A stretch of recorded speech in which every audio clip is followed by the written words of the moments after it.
I approve also. Welcome, ladies and gentlemen, boys and girls, in-betweeners, humans on all the spectrums.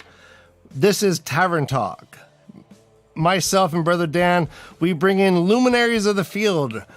Everyone you ever wanted to see their opinions like spread out, we're getting them. And right now we have two new guests we've never had on the show before, and I can't wait to meet them. Brother Dan, I haven't been more excited for a Tavern Talk in a long time. We do have. This is going to be a fun show. At Jordan Con, where Ryan and I attended, we got to meet certain people. We got to expand our horizons, branch out from just our little cubbyhole of the internet that we just hang out with the same people, and it was awesome, man. And we were able to get some people that we haven't been part of we're not like, they don't watch the show that much. You know, it's like not like they're part of our community, but they're part of the larger community that we're trying to. We're trying to access. We're trying to dip our cool friends. Ryan, here's that. We're trying to get cool friends. I know. I think we just got some cool friends. Speaking of cool friends, Dan, I love you, brother. Yeah. I love you it's too. Been a while. We've not done Tavern Talk in a while. Yeah, I just want to settle in to say hi to all of our friends in chat. Hey, everybody, if I read all the names, I probably would miss people, and I don't want anybody to feel missed out, but you're all there, and I love you for being here. Thank you so much. Right. Thank you. Again, this is Tavern Talk. Guys, my heart bleeds, and it's really gross. You do not want to see it. It ruins my clothes. Let's remind everyone, we are also on Discord. If you want to see what we look like backstage, then you have to be a member of our Discord channel, and then you got to join the Tavern is Talking Discord thing, and you'll see us, which is kind of gross. Well, I haven't showered in 3 weeks. Yeah. I'm on a shower fast. Yeah, right. Well, you are like California. You are like, until California gets rain, I will not get rain. You're right. Yeah. I'm protesting with the plants. This is your personal protest of climate change. I dig it. All right. Backstage, we have Kay Sadai, who's helping out with the production. And let's just say, hey, Dana Lou saying hello all to the new people at JordanCon. Yeah. Wait, Dana Lou who? Dana, right. Only say her name once. Only once. All right. Bringing them back to the show, we have guests. We've been talking about them. I don't know how to hype them any harder. I've never been more excited. Let's get them in here. New guests. Wait, right. First, open that tavern door, and then let's play some music, right? Open the tavern door. You can't hear the music? I hear the music. I totally do. Tavern door is opening.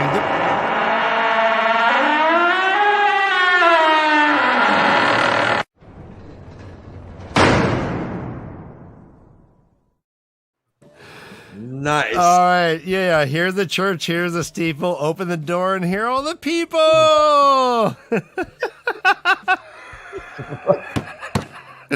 Everyone knows what I'm talking about. Super Chicken.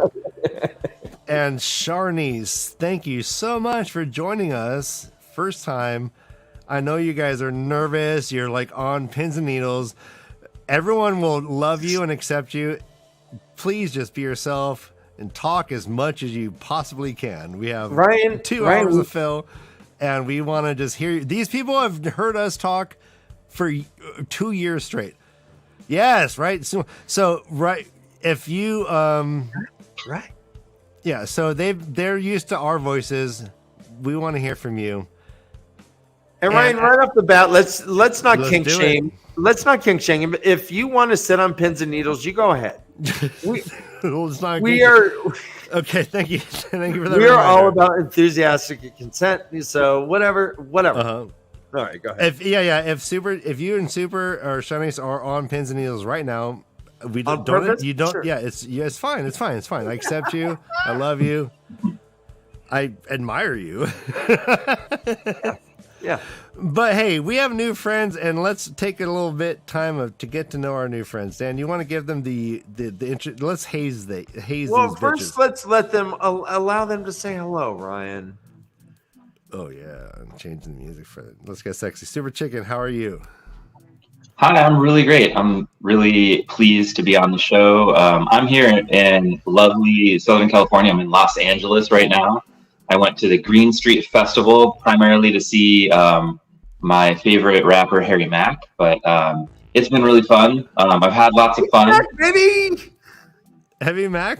Nice. Hey, man! No, I'm down with Harry Mack, man. I watch his little YouTube shorts all the time. Yeah. That's funny. I ordered a Heavy Mac and I regretted it so much. I was like, Jesus. Yeah, you don't want Harry Mac and cheese. That's not. You don't want to order that. No, he's that improv guy you love, right? Right. He's 3 words. Oh, yeah, shit, he was there, right? Or he'll just like roll with whatever he sees, or with whatever other people will say. He started out as a jazz drummer. He's done a lot of. So did I. Yeah, haven't we all? Yeah. Who didn't though? I mean, like Dan's a jazz drummer. Yeah, just kidding. Yeah, that's. So yeah, now he does hip hop, freestyle, boom bap, and trap. And I feel like it's helped me to learn a little bit more about hip hop history. And I've been trying to study more, learn from the greats like Nas and some of those who really did it. And I'm kind of new. I'm still learning. I have a lot to learn, but I'm really enjoying it. Oh, we may have to have a rap battle today. Wow, I mean, we talked about this like technically, once Super Chicken gets to his home, he will have like his own home studio. I have a home studio. He'll be able to like do his own beats, so he won't be off time. You know the whole lag thing. We talked about this, yeah. Yeah. And if Super Chicken wanted like free flow without a beat, I'm all for it. Like, you want to go like Saul Williams? I want to meet Sharnise. That's what I want to do. Well, thank you. Ryan, we need Super Chicken on our show. Right? Like he's like, Jesus, guys, 10 minutes on me is not cool. Moving along, Sharnise, you're way more interesting than Super Chicken, anyways. Thank you, Super Chicken, for me. I doubt it. Nice to meet you, Super Chicken. Nice to meet you, Brother Dan and Ryan. Thank you for having me. I am Sharnise. Hi, everybody. I live in New York. I'm from Brooklyn, and I live in the Bronx. And I have never played in a jazz band, so don't have that. Do you play an instrument, though? You know what? Not a well-known. I was classically trained as a pianist from ages 4 to 12. But I stopped. Get out of town. That's amazing. Okay. And you're so sick of them like hitting your knuckles with like rulers and shit, like for messing up, that you're like, you'll never play the piano again. When you see a piano, do you start getting sick to your stomach? He said classically, not drastically. Yeah. Drastically. I can't get sick of it because there's a piano right there. But it's actually my grandfather's piano.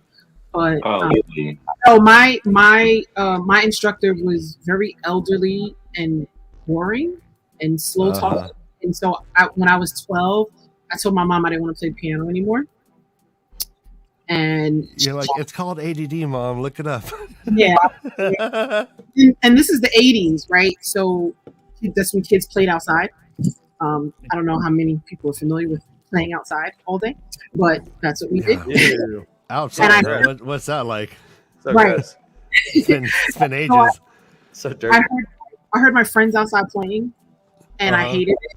And so I really didn't hate the piano, but I wanted to go outside and play. Yeah, you want to go play? Yeah. Yeah. And my mom, she said she felt bad for me because she thought that the instructor was really slow talking and boring, and she felt bad. And she was like, "Oh, she's probably bored," and so she didn't make me continue. And I wish she had, because I would have been. I was really good. I was really, really, really good. Oh, that's awesome. Do you think if you lived if you were like right now a kid with the internet and all the kind of like teaching tools you could have on the internet, everything would have been different, huh? I would have been so much more lazy than I am right now. Oh, more lazy. Oh, wow. Okay. You think having a teacher motivated you, huh? Yeah, no, I couldn't be a kid now. No, this is too much. This is to having all of this information at your fingertips instantaneously, instant gratification. Yeah. How do you choose? Too distracting, right? It sounds to me that if your mom had, or if your teacher had been more dynamic, that you would have been. I would have been amazing. Yeah. Like super. I would love to hear as something you play though. Can you sing and play at the same time?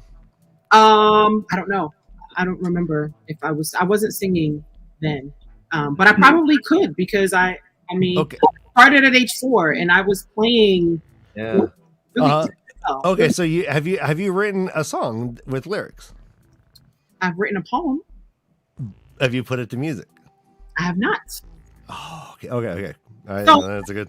So I'm a math and science kind of chick. You know, I'm not. Okay, yeah, I get that. Like yes.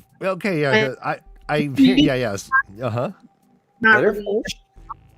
But like piano is very mathematical, so that was easy for me. And the violin, I did the violin in middle school.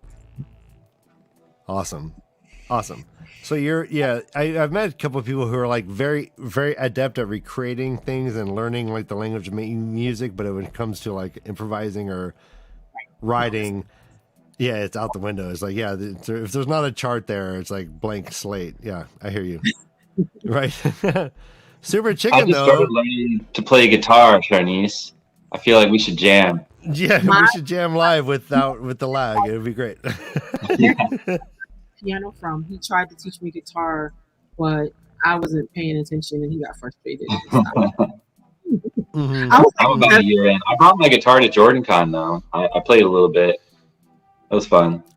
So yeah, I missed that. So yeah, how did I meet Super Chicken? I was in a hotel room and this man walks in and he says, "Hello, I have many skills and I'm looking for Valen Luca. I want to be employed in his reverie." And he's like demanded music, so I like got my cell phone out and he's like, "I need it louder." So we try to get on a speaker and then he proceeded to juggle many balls and I was very impressed. And he was just trying to get into the circus with Valen Luca and his costume was fucking impeccable. Ooh, I saw you, Super Chicken. I know you've met. Yeah, you met in JordanCon. Yeah, he had many costumes on, but he was juggling or playing guitar. But every time you met him, he was looking fucking fabulous. So yeah, Super Chicken, do you want to give a little intro to yourself? And Sure. Yeah. So that was my first JordanCon, but I've been into the series for a long time. I guess I started reading The Wheel of Time in like '96 or so, and I don't know how many times. I mean, I've read it dozens of times. I've read the hard book, hardbacks. I read the soft covers. I've read the ebooks. I've listened to the audiobooks. I have not read the comics. I understand there are comics through A New Spring and like the first couple books or something. But yeah, I'm familiar. I went to SpoilerCon. That was my first Wheel of Time related convention that I went to. So Seth and Patrick and Aradia involved with that, and that was really cool. And then I went to the second one, which I guess it was really the third one, but the first one wasn't official, so it depends on how you count it. But anyway, everybody there was in Portland, is it? Yeah, it's in Portland, Oregon.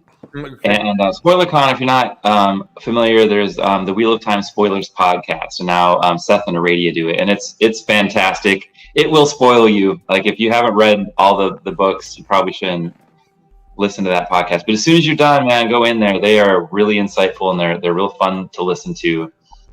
And yeah, spoiler alert, exactly. That could be bad.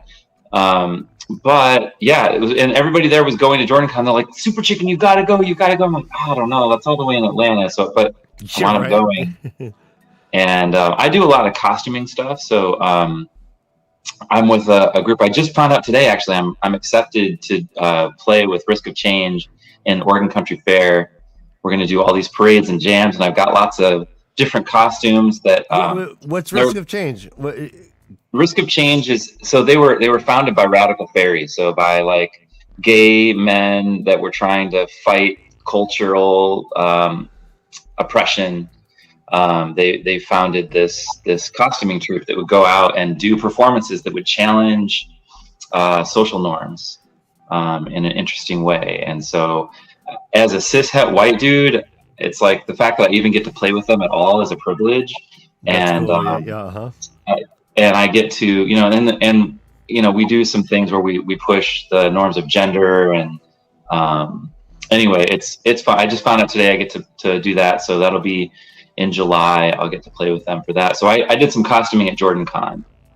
I was I was a juggler who was trying to get into Val and Luca's menagerie. I was an Ashaman.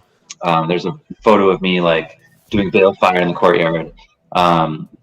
I was Eamon Valda, who's Questioner of the Light, not a Questioner, the Lord Captain Commander, and he's scary. Children of the Light are scary. Yeah. And I would play that character, and actually Ryan's the one who took the photo of me that I'm using. My mom saw that photo of me, and my mom is very Christian, very religious, but she loves that photo. She asked me to put it on I put it on a canvas, on 11 by 14 canvas, and she hung it on the wall. And I love that. I love that. So thanks, Ryan. I want to give you credit for that photo. I was gonna say, if you're gonna have to find that picture and post it. I'm not sure. I was gonna say, Super Chicken, send that to me somehow if you can. Okay. Yeah, I will. I'll send it to you. Yeah. Ryan, you took a picture that is in his mom's house. Yeah. It's unbelievable. Yeah. What? Yeah, no, seriously, this design behind me, the way of the leaf right there, that's on another human's body. It's a beautiful human's body. Yeah, it's more beautiful than the design. All right, guys. So we've mentioned a little bit, but there's a requisite, and it's the 5 quick questions. We need to ask you guys 5 quick questions. That way, you become our new very best friends. Okay, Sharnise and Super Chicken, are you ready to become our new best friends? It's like being like jumped in with like very soft pillows. It's like a pillow fight, dude. Like, oh, we're gonna jump you in, and then we just have we're like not a, the like Crips, a really. we're like the drips. It's like the pillow. We're the slips. All right. Number 1. What just happened? That was my drum roll. Oh, okay. I thought you became like a horse. Have you? And we'll start with Sharnise, please. Sharnise, have you ever seen a proper palace? No. Okay. I've seen some pretty nice mansions. Mansions, okay. Yes, but I wouldn't call it. But I've seen some really nice mansions. I would think a palace is where like royal people live, right? Yeah. Or have lived. When I was 7 and my mom took me to Europe, we stood outside of Buckingham Palace and tried to make the guards smile or move or laugh or something.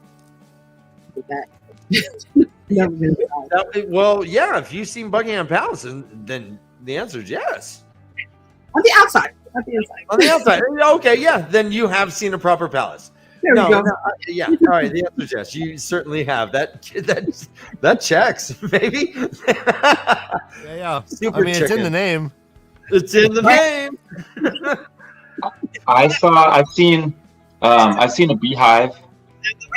Wait, but isn't it like a pancake palace or something? Like we got. I've seen a beehive.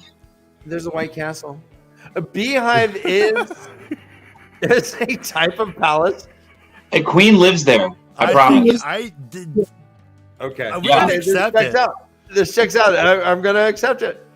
That was a God, okay. All right, I'm gonna have to write this down. Okay. All right, yeah, we are only through a question. Hey, we got 20 people. Let's double this number. Everyone, get your friends in here, get your cousins, family members, tweet this out, text it out. This is where it's happening. The party's here. Where it's at. What? We got 2 puppets and 2 awesome guests. Where it's at. What? All right. So now, Super Chicken, to you. Question 2. You walk into a tavern, and you have 1 hour to spend there. You see 3 separate men at 3 separate tables, and you can only choose one table to sit with. They are lugubriously drunk. They just want to spill their shit. At one table is Asmodean. At another table is Mazrim Taim. Team.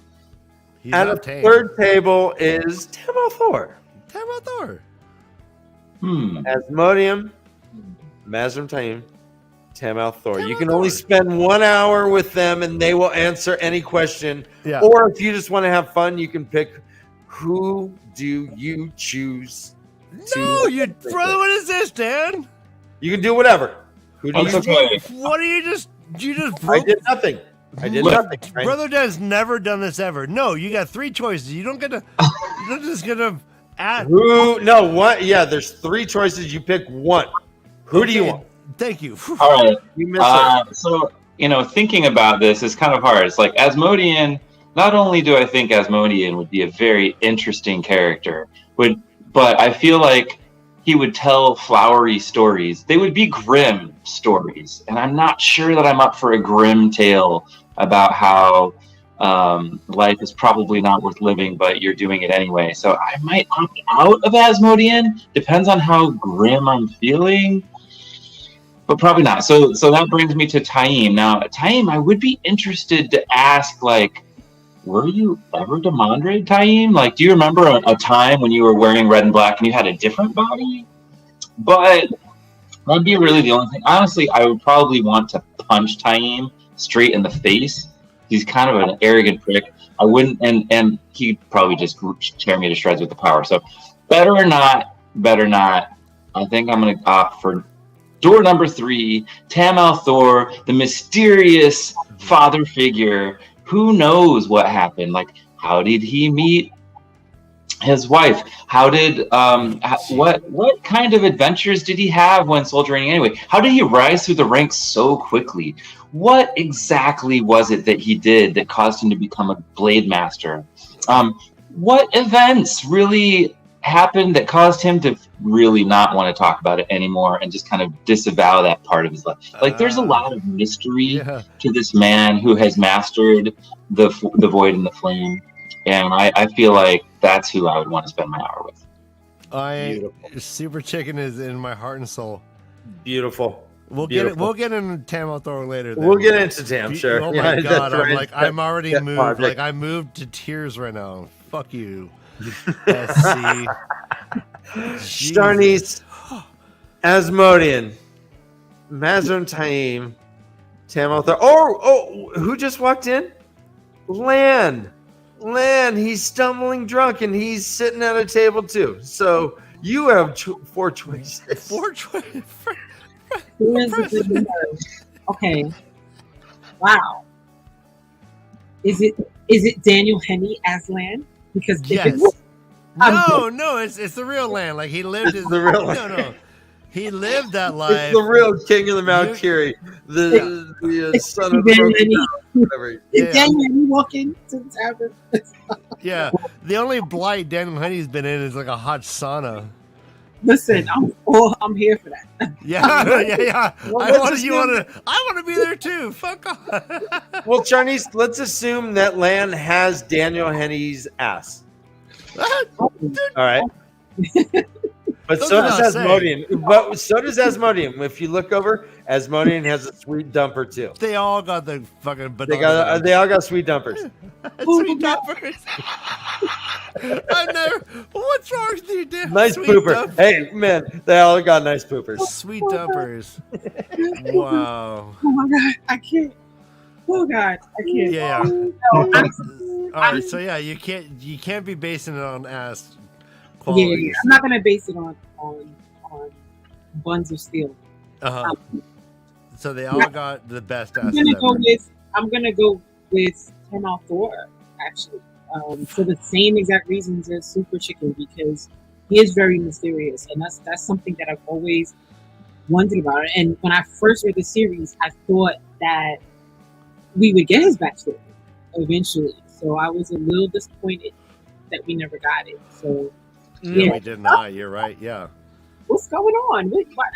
What prompted you to leave Two Rivers? You know, like how did you, how again, like you said, so how did you become a Blade Master? Like where did that sword really come from? Who did you kill to get that sword? All right, Brother Dan, I think we need to go. I know where we need to go. Let's talk Tamal Thor. So Tamal Thor, we're not gonna finish the 5 quick questions. No, thank you. Yeah. No, you're right. You finish the questions. Let's topic make will be them Tamal Thor. real best friends, and then we'll talk about it. I literally forgot we're doing the questions. Dan, I got ADD. No, I know you have GH. I got so many. I got PTADDD. Honey will do that. Okay. All right. Sharnise. Yes. Yes. What was your first concert? Your first real concert? Public Enemy, 1991. Wow. Okay. Oh. Were they headlining? Who opened for them? So honestly, it wasn't like a build concert. I went to a taping of Amateur Night at the Apollo, and they performed. What? Oh my god! Oh my god! Like, did they have the big hook and then you grab people and pull them? All of that. Oh my! All of that. Yeah. God, you did. Yep. I love the stump. I was like, the stump, all of that happens. Yes. Oh my god! Who was the MC? Yes, thank you. Oh, Good question. Who was It always changed. Well, I know Kiki Shepard was doing her thing. She was doing her Vanna Black thing. She's not Vanna White. She's Vanna Black.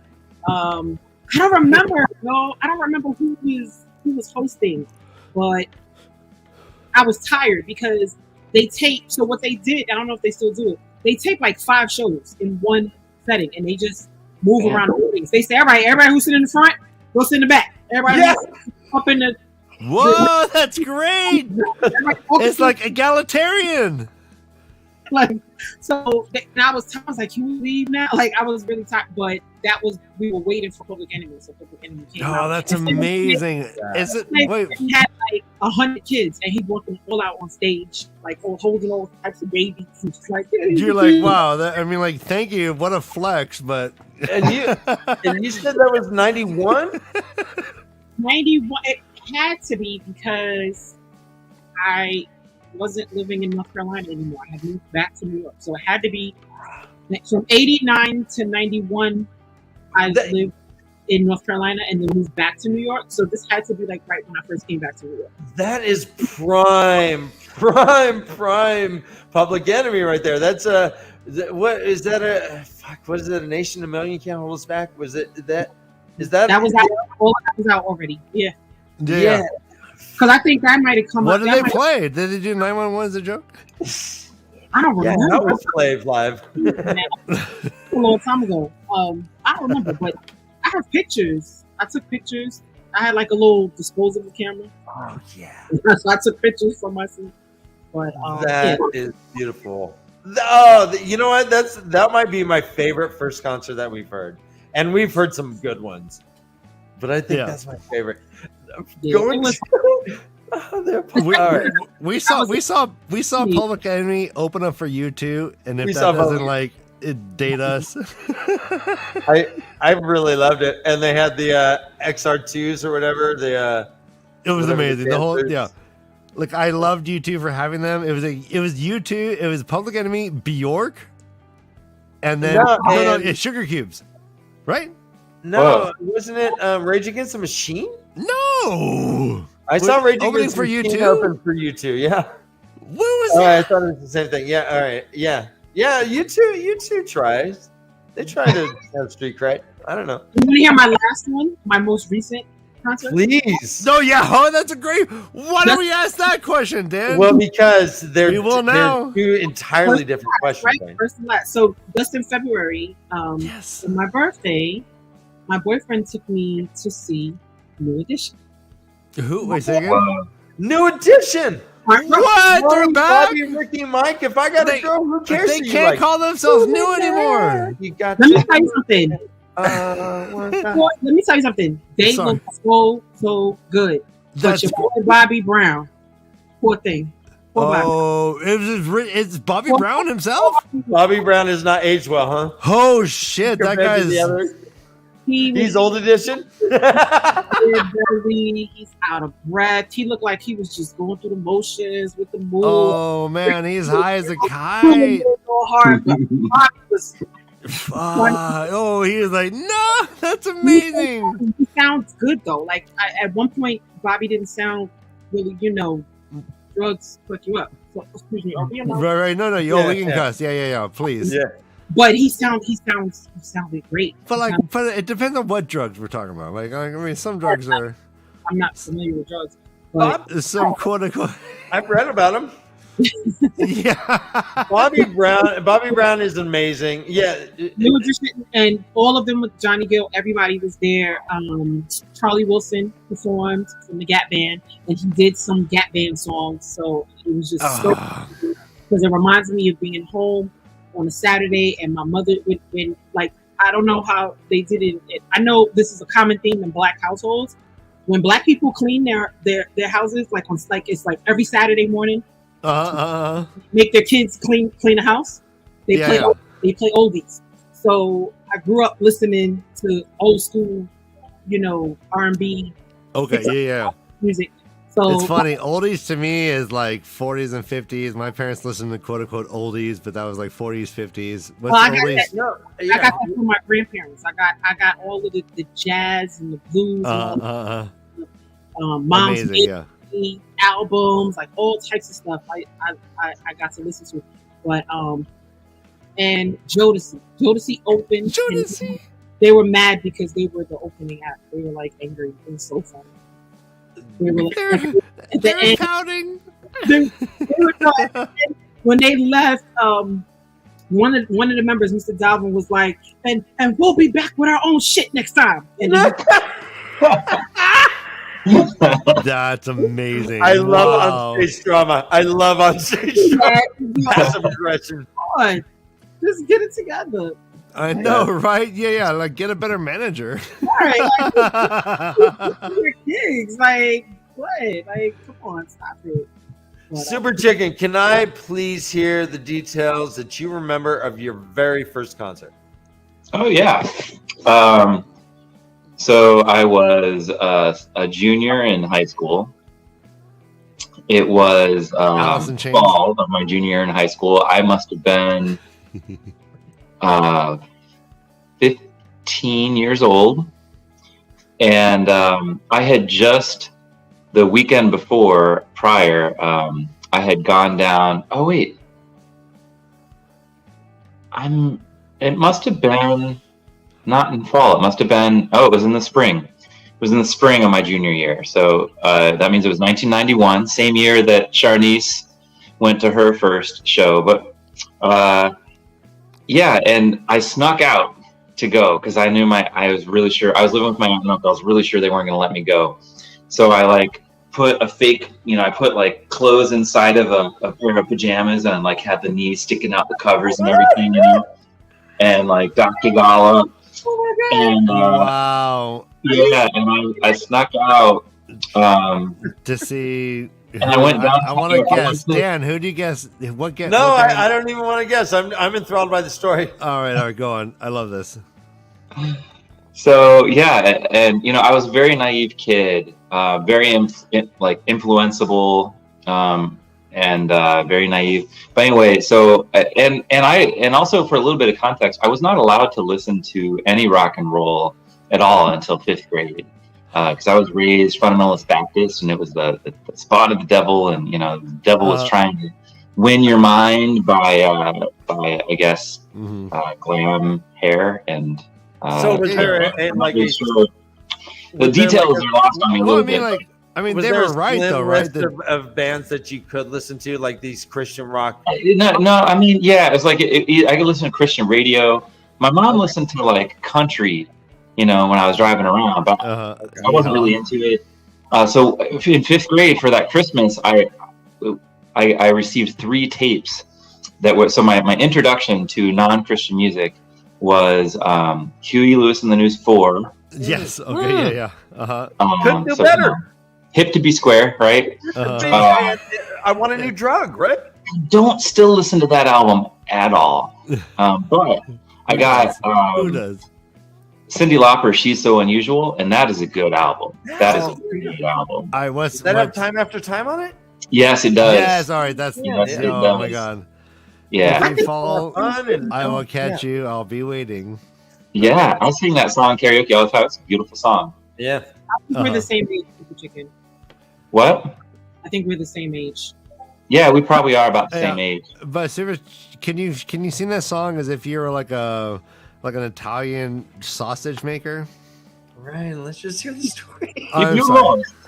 No, that was like an Eastern European. I don't know. I know. I'm Yeah, not what sure. happened there? That was weird. You being Borat You're right wrong. there. You can look. You will find me. It'll be great. Time after time. I'll be there for you. Don't I don't worry know. about it. Every time. Yeah. Every time. Time happens, and then you get on with it. Time happens. Stop you get talking here. I'm about there. it. I'll wait Let's- for you. I will find you. Do not hide. All right. Well, that's Yeah. a great So, Italian. and then the Thank you. third album I had was Lionel Richie, something about a night train. So that's good. Some easy listening. Like Lionel Richie's pretty talented. Yes, Uh-huh. Lionel Richie. I had his cassette in 8th grade Cassette? and had like Up All Night and Dancing on Yeah. the Ceiling. And Yeah. That album. That's the one. Banger, man, that one. God damn Oh, it, that was bangers, such those are a all great everyone bangers. video when he would he looked like he was upside down. and Hello was on there. Yeah. I know. You knew it wasn't like him upside down because his hair would be like just. If he was Just actually sitting upside it. down, it would just be dripping goo. It would just drip and drip and drip. Yeah. Yeah. But it was no Jericho juice falling out. Yeah. I played basketball in the late Yeah, 80s. I'm aware of. Yeah. We got it in our eyes. Like, I mean, you look sexy. Yeah, and like so then I started listening to the radio a little bit. I remember Stacy Q, Two of Hearts. I need you. That was banging. And then I listened to the Beastie Boys in 7th grade. One of my friends had a dual cassette tape and taped his own copy of License to Ill, and so I had that. And man, Beastie Boys that changed my life. Beastie Boys changed my life. That was my freshman year in high school, and like their it was our gateway to like real soundtrack. hip hop. It was our soundtrack to every basketball game that we nice. were on the bus to. Oh A yeah, guy had a Sabotage. A guy had a Walkman that had little portable speakers, and so we would all sit around his seat. Remember Walkman? Yeah. They Remember- were mostly just personal things you put on these tiny headphones. Like right. That If we'd have to call them walk thems now. If Walk- we came Yeah, Walk walk down. I think that makes better sense anyway. You don't know But who's yeah, walking. that You was know who's the buying the product. You want to exclude anybody. Why not? Yeah. Yeah, walk That thems. was the soundtrack to my entire freshman basketball team. I Oh, man. love that album so much. Great album. Really Oh good my album. God. I mean, it hasn't. Some of the parts have not aged well. There is definitely some pretty deep misogyny in there, but it's a good album. In the parlance of our times. It's, Jason, it's a good album. I And just they want to say learn hi. from it I too. really Like, want our girls. yeah, like that song is a little maybe. This is amazing. Over his ear. I'm sorry. I'm going to interrupt you. We are like fun. We're legally mandated to say hi to new people. Legally Jansen mandated. Lashley Haynes, thank you for finding us. Hi, This is Jansen. what we do. Enjoy. Hey, you're Sit back. finally on. I hope I've you have waited like for you. smoke or drink or touch yourself. Oliver's ears. Don't listen to. Yeah. So hey, Oliver's ears. Of this new music. What? I wish your Portland Trailblazers were better. Yeah, they're not so good. Maybe Yeah, we'll get a good right. pick. We find out this week if we get a good draft pick. Hey, I live in Detroit, so let's not talk sports, all right? Yeah. Okay, well, I haven't even talked about this concert yet. I've just been talking about my music. I know. Wait, speaking about bad sports, New York is plagued. I'm a New Yorker. I'm a New York fan. Yeah. How do you feel about KD and Kyrie? Woo! Super exciting. Well, I'm a Knicks fan. Actually. Oh yeah, drafted you're well. happy they didn't go there, didn't you? Huh? Brooklyn Nets they were the New Jersey Nets, so Mhm. I didn't. I'm loyal to the Knicks. So. Dane Lou, thank you. We will get to that. We are going to get into the origin stories of these two. Yeah, fine I can wrap up my human. story. Yeah. I'll let you know. So I went to my first show, my first concert. Smashing Pumpkins opened up for Guns N' Roses, and Smashing Pumpkins had just the weekend before, 1 week before, had released Gish, and I had listened to it. I love Whoa! Oh, really early? You listened to that before? Okay. Someone turned me onto it. Someone way more wise in the ways of music said, "Hey, sit down, listen to this album," while I was drunk as fuck, and play Gish. Like, put on the speakers, and like I was alone. Gave you in the a big treatment. room. Yeah, it's It was, like, amazing. the Yeah. guitars were just like. And I was like, what is happening? And just layers and layers of guitar. And I was like, oh my god. I think Billy Corgan can suck his own dick. And so then, like, so Gish was playing, or Guns N' Roses was playing, or sorry, Smashing Pumpkins was playing. Everybody wanted Guns N' Roses to play. Wait, stop! Nobody heard that. Well, Yeah, we heard it. Yeah, Brother Dan's acting it out. I'm trying to pretend this didn't happen. Yeah. what about Billy Corgan? Yeah, thank you, Sharnise. Oh, you guys know that, right? Yeah. I heard that about Marilyn Manson. Yeah. I heard he had rhythm. Sharnise, that's not shocking on this show, but I'm saying It's very, I meant it metaphorically because he's just so into himself. No, I get it. I get it. Oh, you were saying like he removed a rib so that he can like physically get in there. Okay. Yeah. No, I thought it was just because he's so tall. He's like 6'6". Is he? Billy Corgan's a big guy. Yeah. He's a All big right, guy. he's like a musical despot. If you've ever heard anything about him, he's like a tyrant as a band They leader. have little circles on the stage that if a guitarist just walks into, it's instant feedback.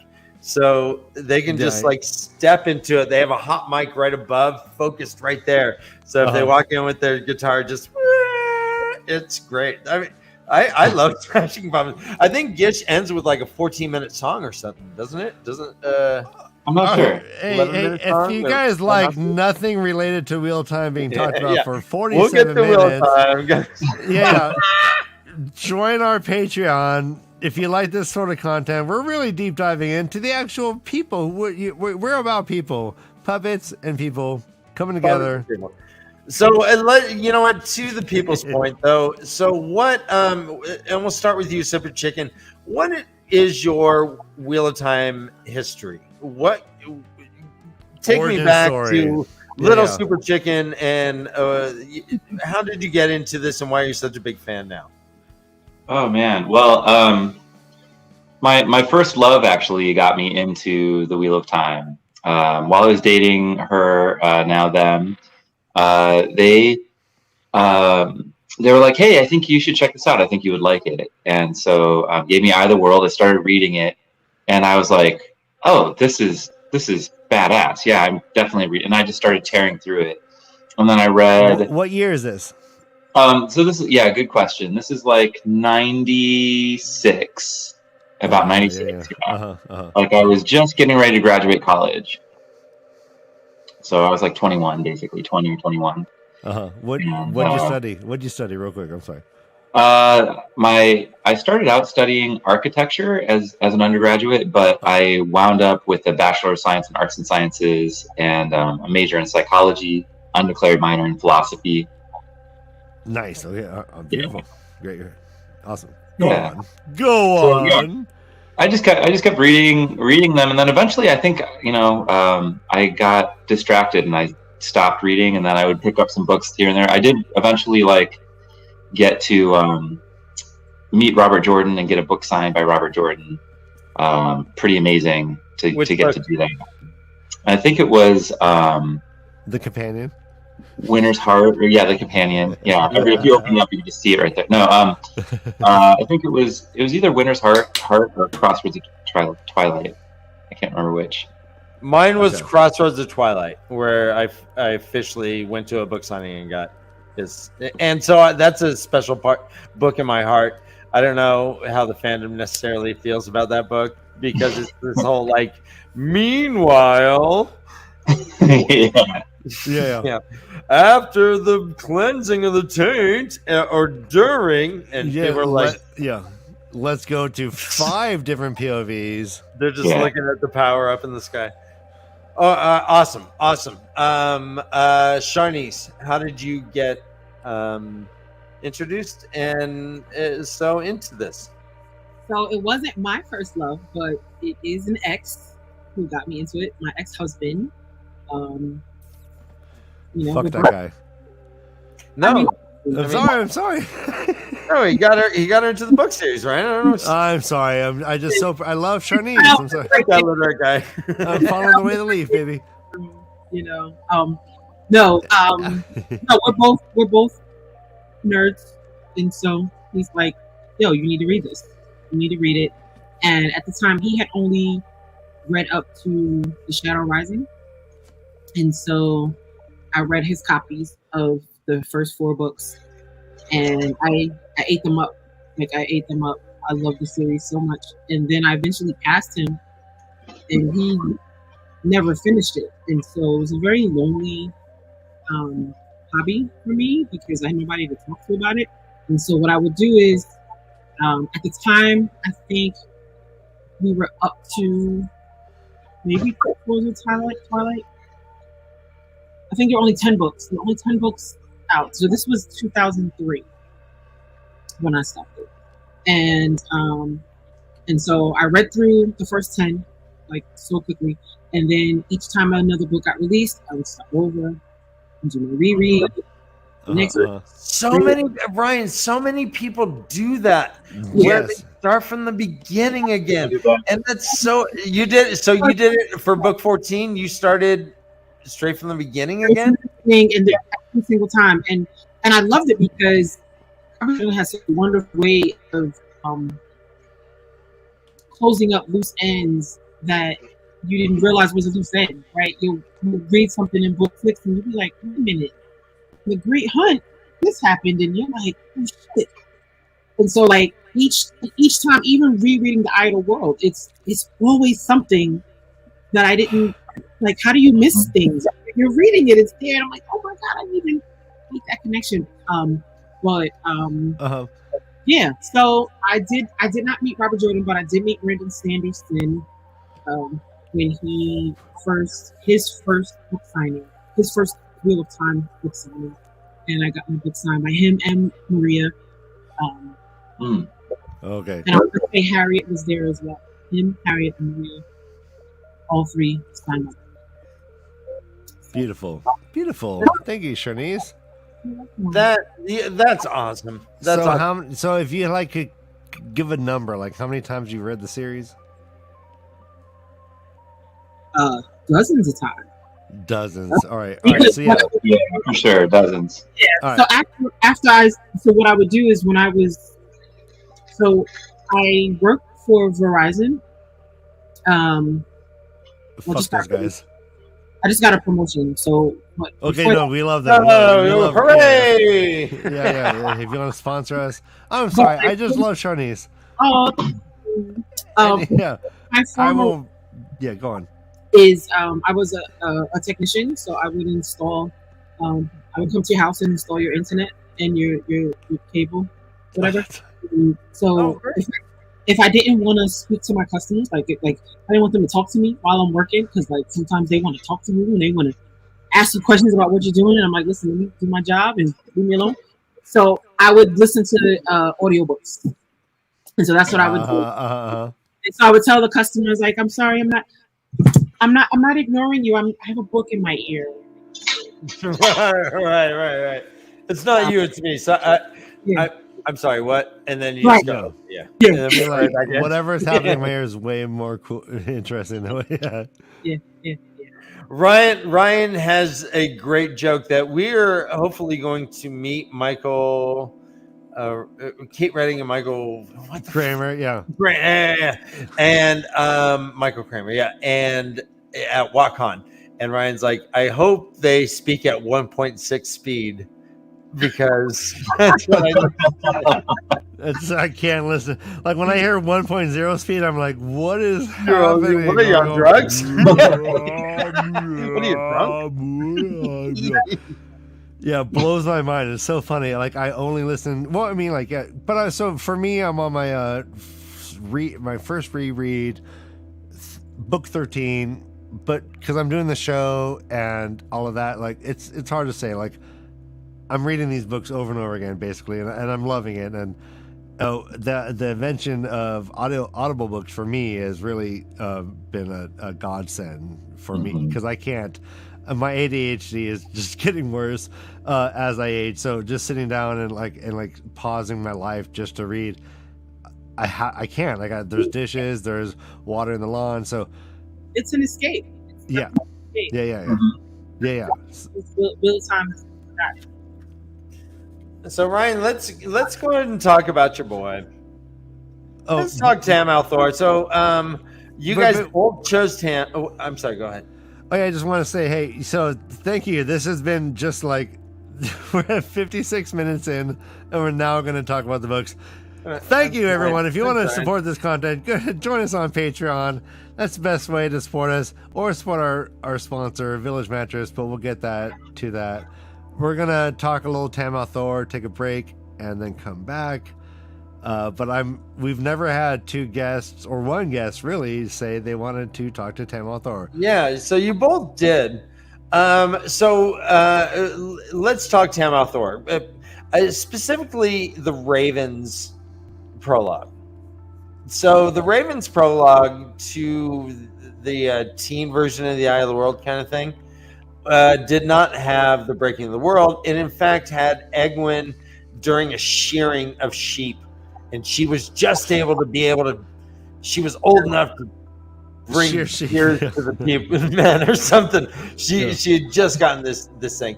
Anyways, they all take a break, and Bran says, "Hey Tam, come and entertain the kids. You're the best storyteller. Tell them about the prophecy of the dragon." And this fucker knew it all. Yes. Ryan has a great theory that Tam Althor has known it. He's known it since he got the boy on the mountain. He's like, oh shit, this is the prophecy. I need to hide him away on a farm, away from the village that no one's going to come to. I'm not going to have a wife. I'm not going to, no one's going to, because this boy's special. I'm going to teach him the way. The flame in the void. The one thing that allows him to access the power, oddly enough. Do you think that Tam Althor knew that he had not only a special child, but the dragon reborn? Sharnise. Super Chicken, if you shake your head anymore. I think he was just relaxing his neck. He had a kink. That's like I'm gonna fight you. No. He had water in his ear. He's like, nope. All right, we'll get to you, bitch. We'll get to you. We'll get to you. Yeah. All right, Sharnise.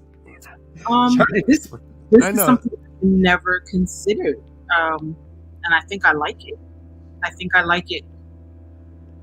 I think that at the very least he knew that Rand was special. But you know what? I did find it curious that he taught him the flame in the void, and that's exactly what he uses.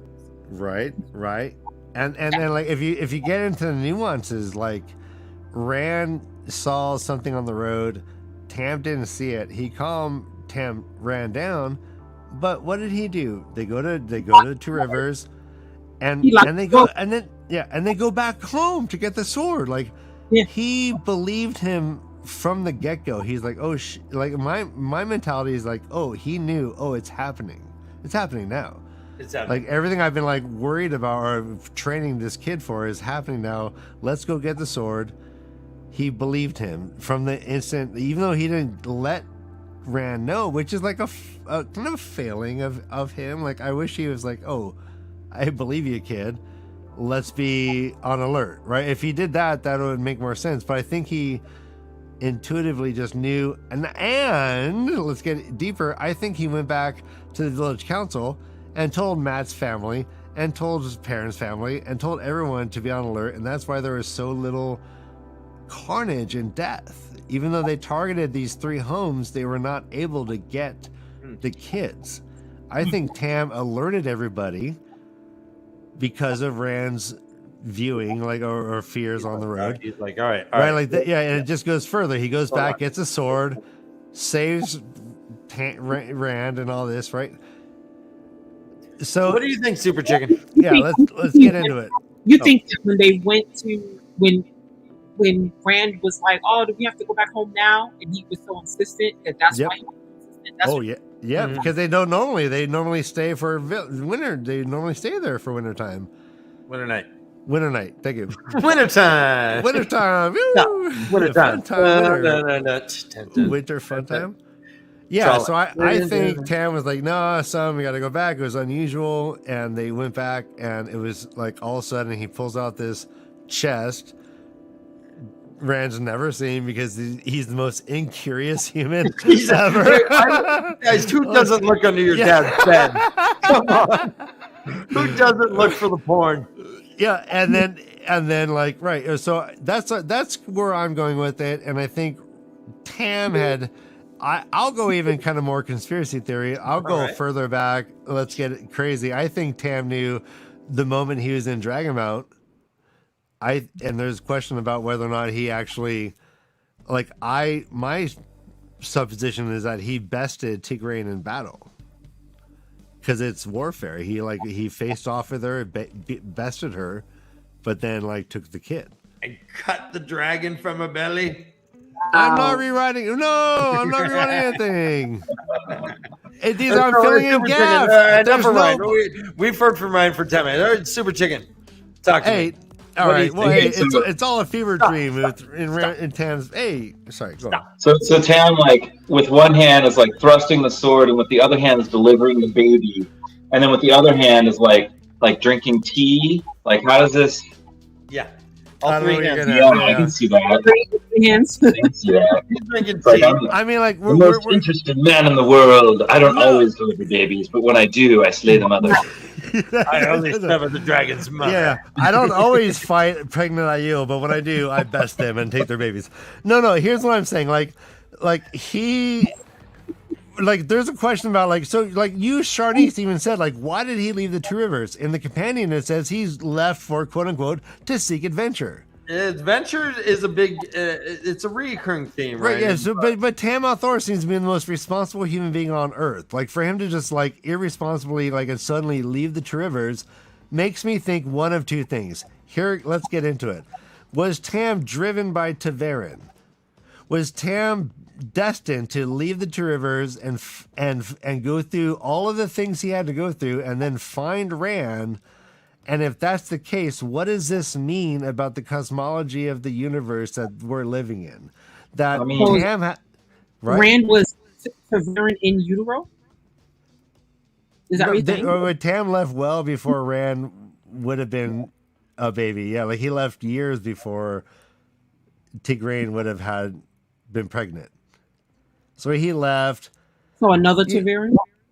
Well, this is the question we have. Robert Jordan said Tavern only no female is Tavern right in the books, right? Robert Jordan's already admitted that it's only been Rand, Matt, and Perrin. Is that something? And Arthur Hawkwing. And Hawkwing, yeah, prior, but it's always been a male Tavern. So we've yet to meet a female Tavern, but it's not out of the cosmology. But when we get into what's going on right now.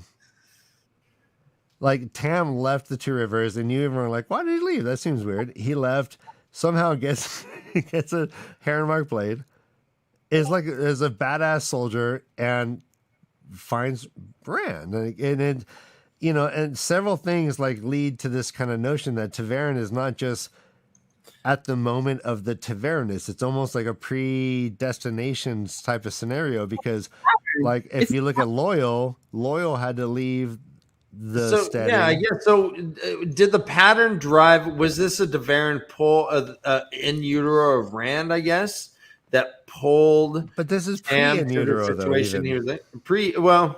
Yeah, I guess you're right. Yeah, this is way pre in utero. The pattern weaved itself in such a way that Tam was in the right place at the right time. Mm-hmm. So does a pattern like selectively take a human being and like move them around and like navigate right? Like how does this work? Okay, so I think there's so many threads, right? And it depends on how they're woven. It's similar to with Matt and the dice, right? So it seems like those dice, they tumble because he has a decision to make. So if I take path A, this is going to happen. If I take path B, this is going to happen. So it's almost like Doctor Strange, right? So like how Doctor Strange can see all instances, all possibilities of whatever. So I think like the pattern can be woven in whichever way, in many different ways.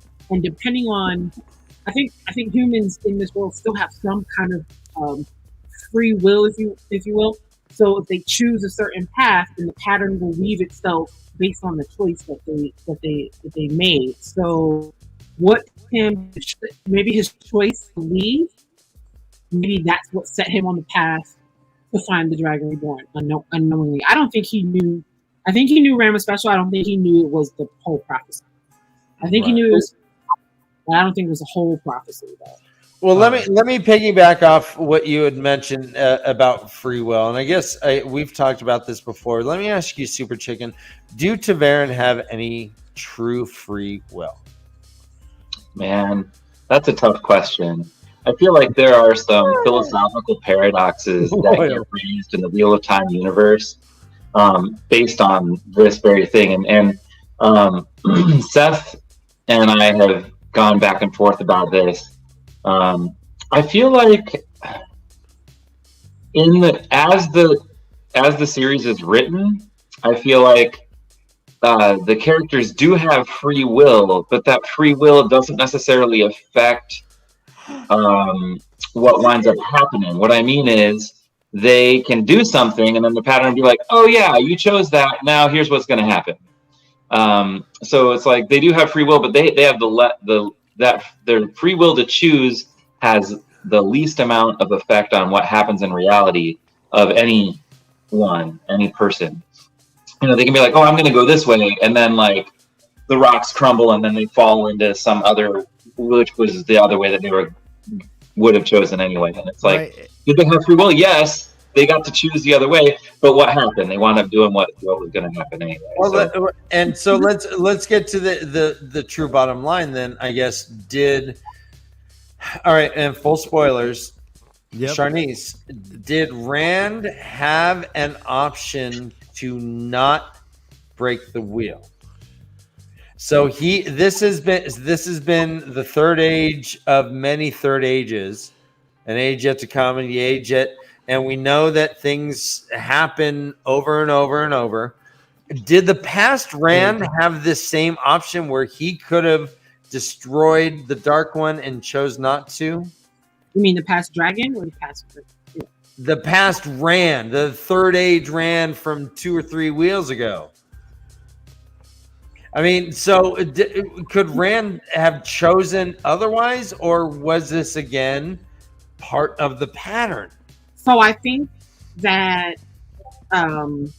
he could have chosen, but so for example, I forget who was explaining it. I think it might have been Maureen explaining it, talking about false dragons. Once Rand declared himself as the Dragon Reborn, then there were no more false dragons. But that was very they That were was like, yeah. Varen Okay, talking yeah. to Swan, and she said, "Yeah, it makes sense because the pattern had no need for them anymore." the pattern because so the pattern was spitting out a bunch of false dragons, and then here comes Rand. It was like, well, pattern's like, we good, we got a false dragon. No more false dragon. We good. We got the real one. Y'all can chill. That's the pattern talking to everybody. Yeah, Y'all can chill out. Snuff them out. Snuff them out. Yeah. No, you trying to be a false dragon? No, didn't you hear? You can get the memo. The pattern sent the memo. I sent faxes to everyone. You didn't get it? You didn't get it? So like in terms of like what how the pattern works, right? We know that the pattern spits out human lives as threads in the pattern. Like that's how they And an influence occasional events. hero or two, Ryan. What's that, brother? And an occasional hero or two. That Bergjeet and Gaidal, they'll get spit out every once in a while for whatever reason. So we know that, but we also have this notion that like everything is recurring in like these ages and cycles in the wheel, right? And my question is this book we're reading right now, is Rand somehow transcending the rules that have been dictating past dragons, right? Was he able to do something different that makes this story not just a repetitive story that's going to repeat over and over again, right? But look at the first paragraph of Wait, hold on, wait. All right, that was a great question, bro. Like, you're right. Let them sit with it. So I want to know what specific thinks about that. Yeah. So your question is, did Rand have the option to break the wheel in previous iterations, or did the dragon have the option to break the wheel in previous iterations? Is that what you're saying? No, we're saying yeah. So what Rand did by taking the now in case I say don't listen, blah blah blah. These is full spoilers. When Rand pulled the Dark One out of the pattern and saw him for what he was, like that whole moment, is that a moment that in like as the wheel turns will repeat? Well, again, Every 7 time, ages, or is this something unique because Rand is a unique individual? Yeah, well, I don't think Rand is bigger than the pattern. And I don't think that his role is greater than, greater than Tavern or greater than all of time. So by that logic, then time is weird. I think that moment only happens once. Okay. And I agree, and I have theories about why it only happens once. I think, but go on, yeah. I think that moment only happens the one time. I don't think that that keeps happening over and over again. But I also think that doesn't make sense in the way that we understand time. It's complex. Right. Okay, what do you think, Sharnise? Do you think that the moment where Rand chose to allow the world to continue and he has this whole I did it for all of them speech, was that something that's going to just happen 7 age, right? How many spokes are there? 7? Is that just going to happen when every third age? Yeah. Right. Yeah, is that, or is this a unique thing that makes this whole story right? Is it, where are you at with that?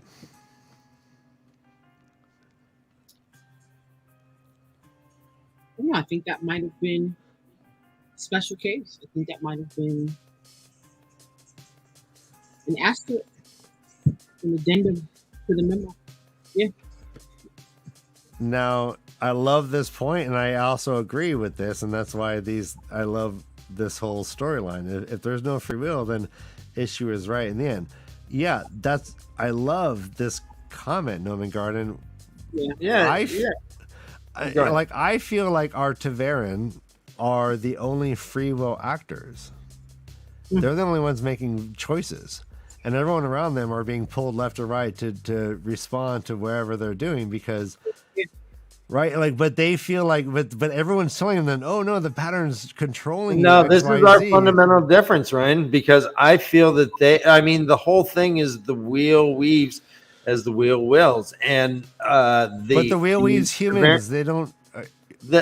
So the Tavern are the closest to the spokes, and then all the pattern kind of threads off of them and gets I don't think. Yeah, I mean, we have the color swirls. Matt and Perrin wanted to split, and they could not. They're like, I'm trying, but I'm getting. Well, no, you're right about that. So you're right about that, but also like it ran like the marriages. Why would the pattern allow for the dark one to be destroyed? Why would the wheel allow for the dark one to be destroyed if it's always been a part of it? Well, the dark. Okay, well, that's a question. I mean, like what is the dark one? So how where are we guys at in the whole notion that this might be like a computer simulated world? When Robert Jordan says like we should not think about the Wheel of Time as like a wheel, but rather more like the most complicated AI that we've ever experienced. He's just playing war games on a computer.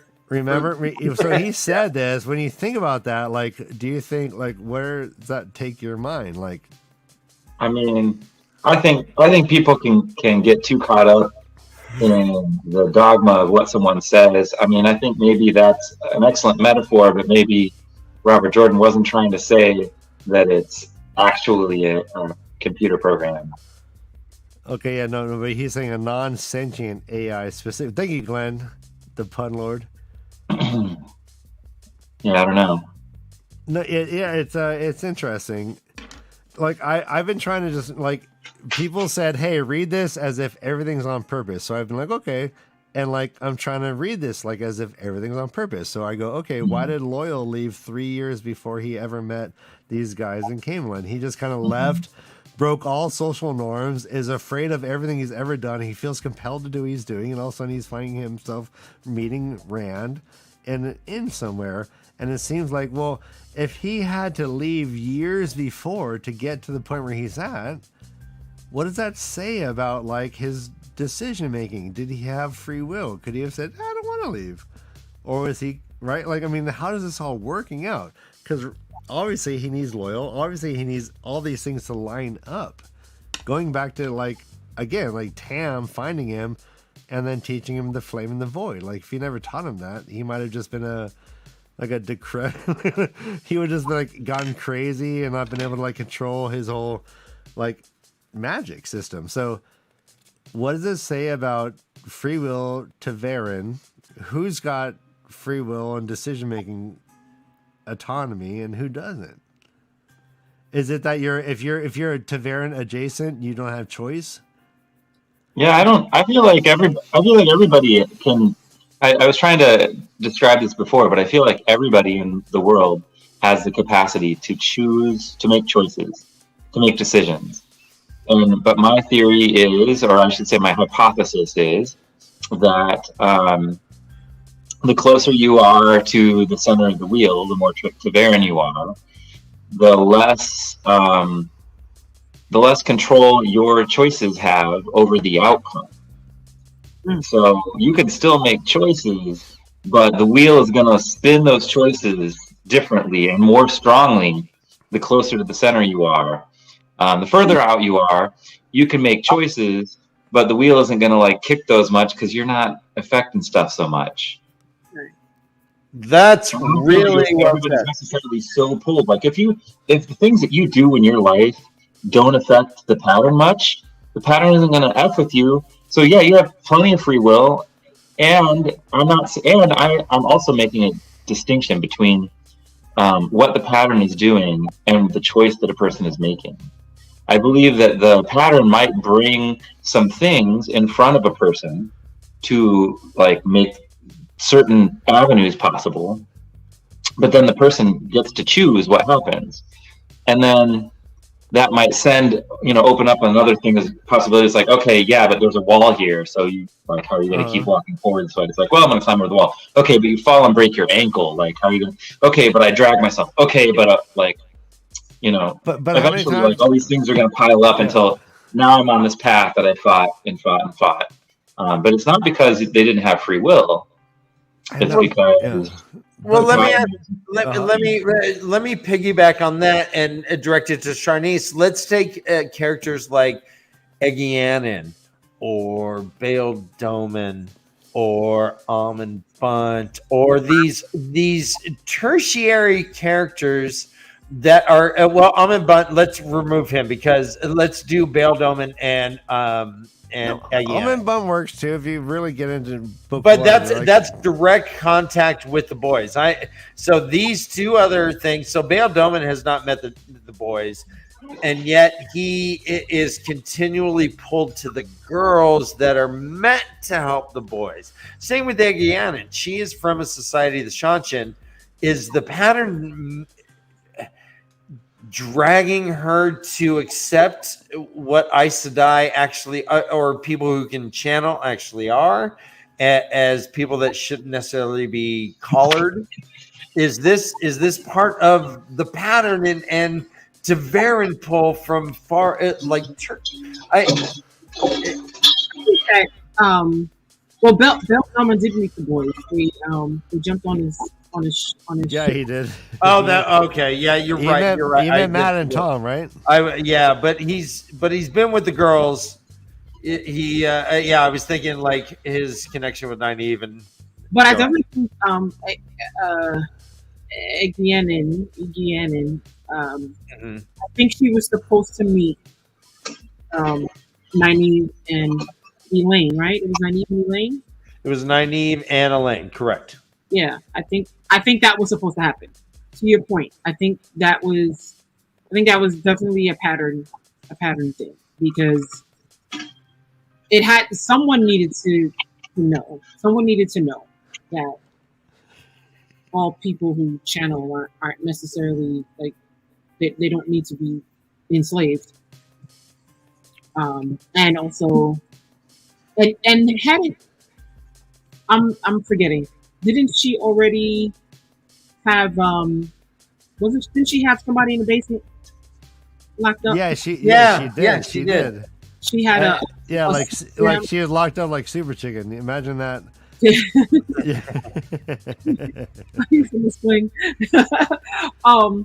Yeah, she had a soul dam locked up, right?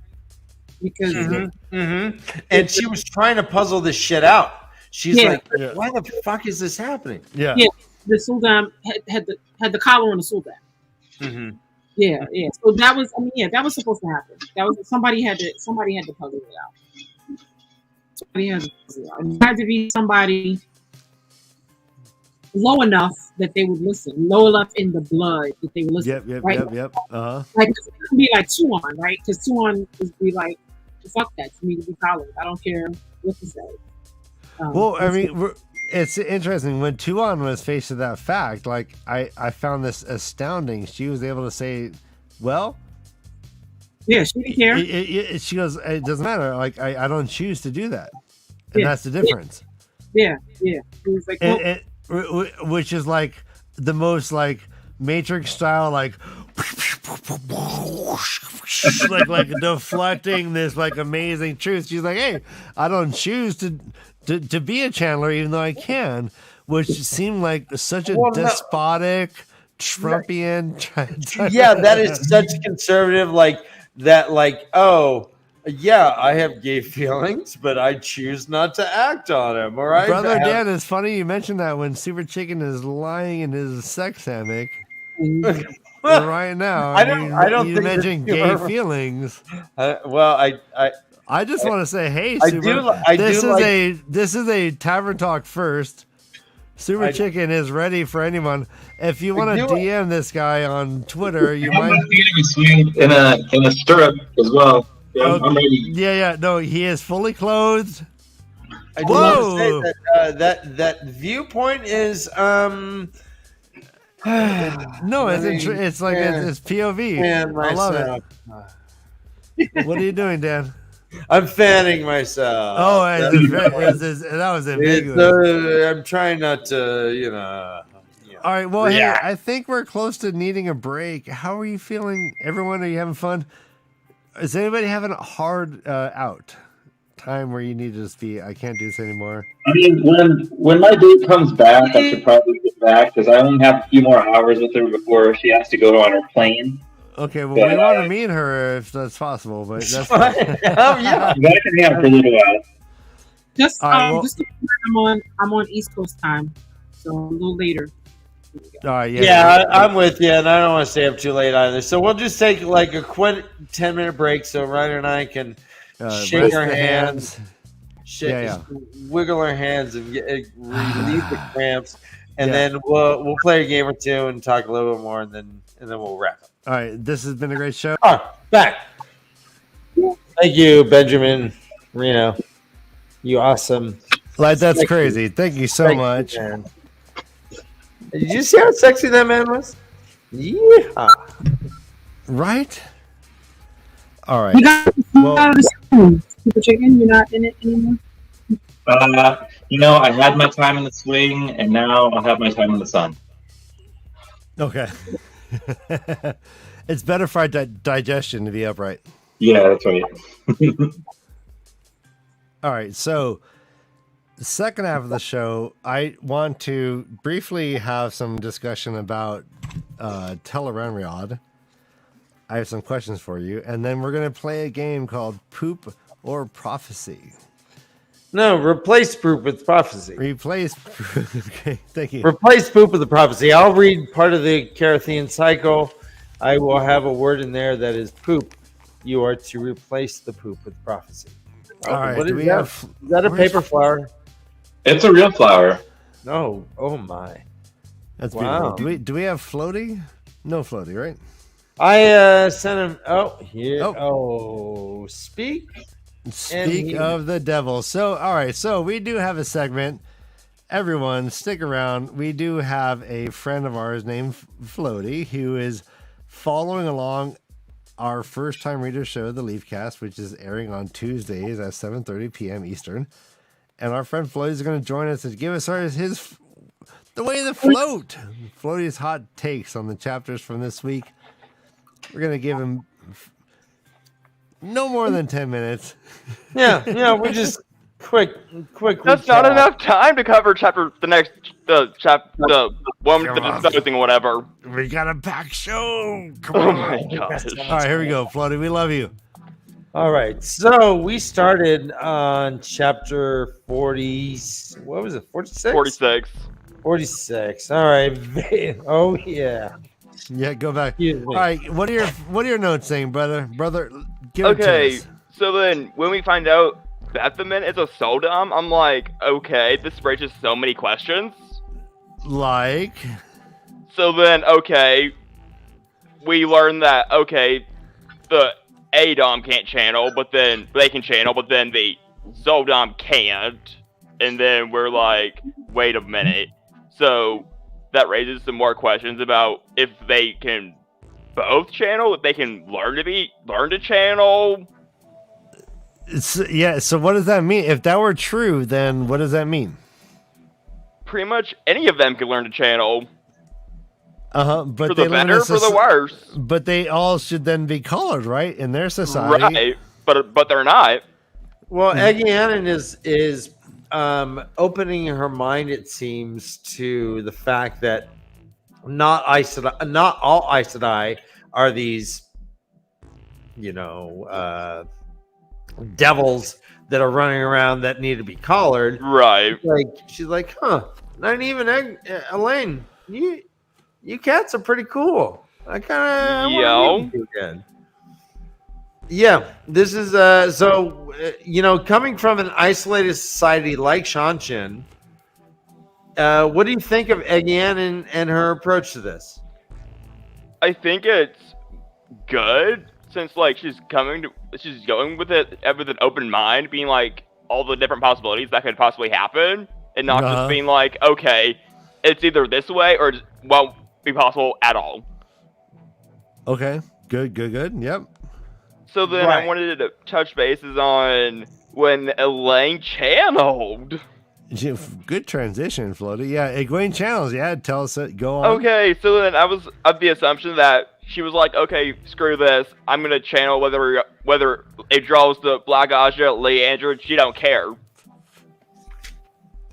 Well, they were about to be kidnapped. Right. I mean, yeah. That's what I mean. They don't Right. care. She don't care. She'll do what's necessary. Yeah, she coolly there was without thinking, Elaine channeled a fist of air, hurled the man and his knife into a backflip. That's so great.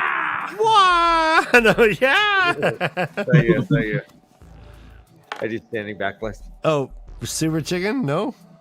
What? You're not gonna hurl yourself backwards in a backflip? I'm sorry, I'm not capable of that. I'm not on the swing right now. Sounds like a personal problem. Oh shit! It might be. It might be. I'm doing my stretches. Maybe by the next time I'm on the show. All right, beautiful.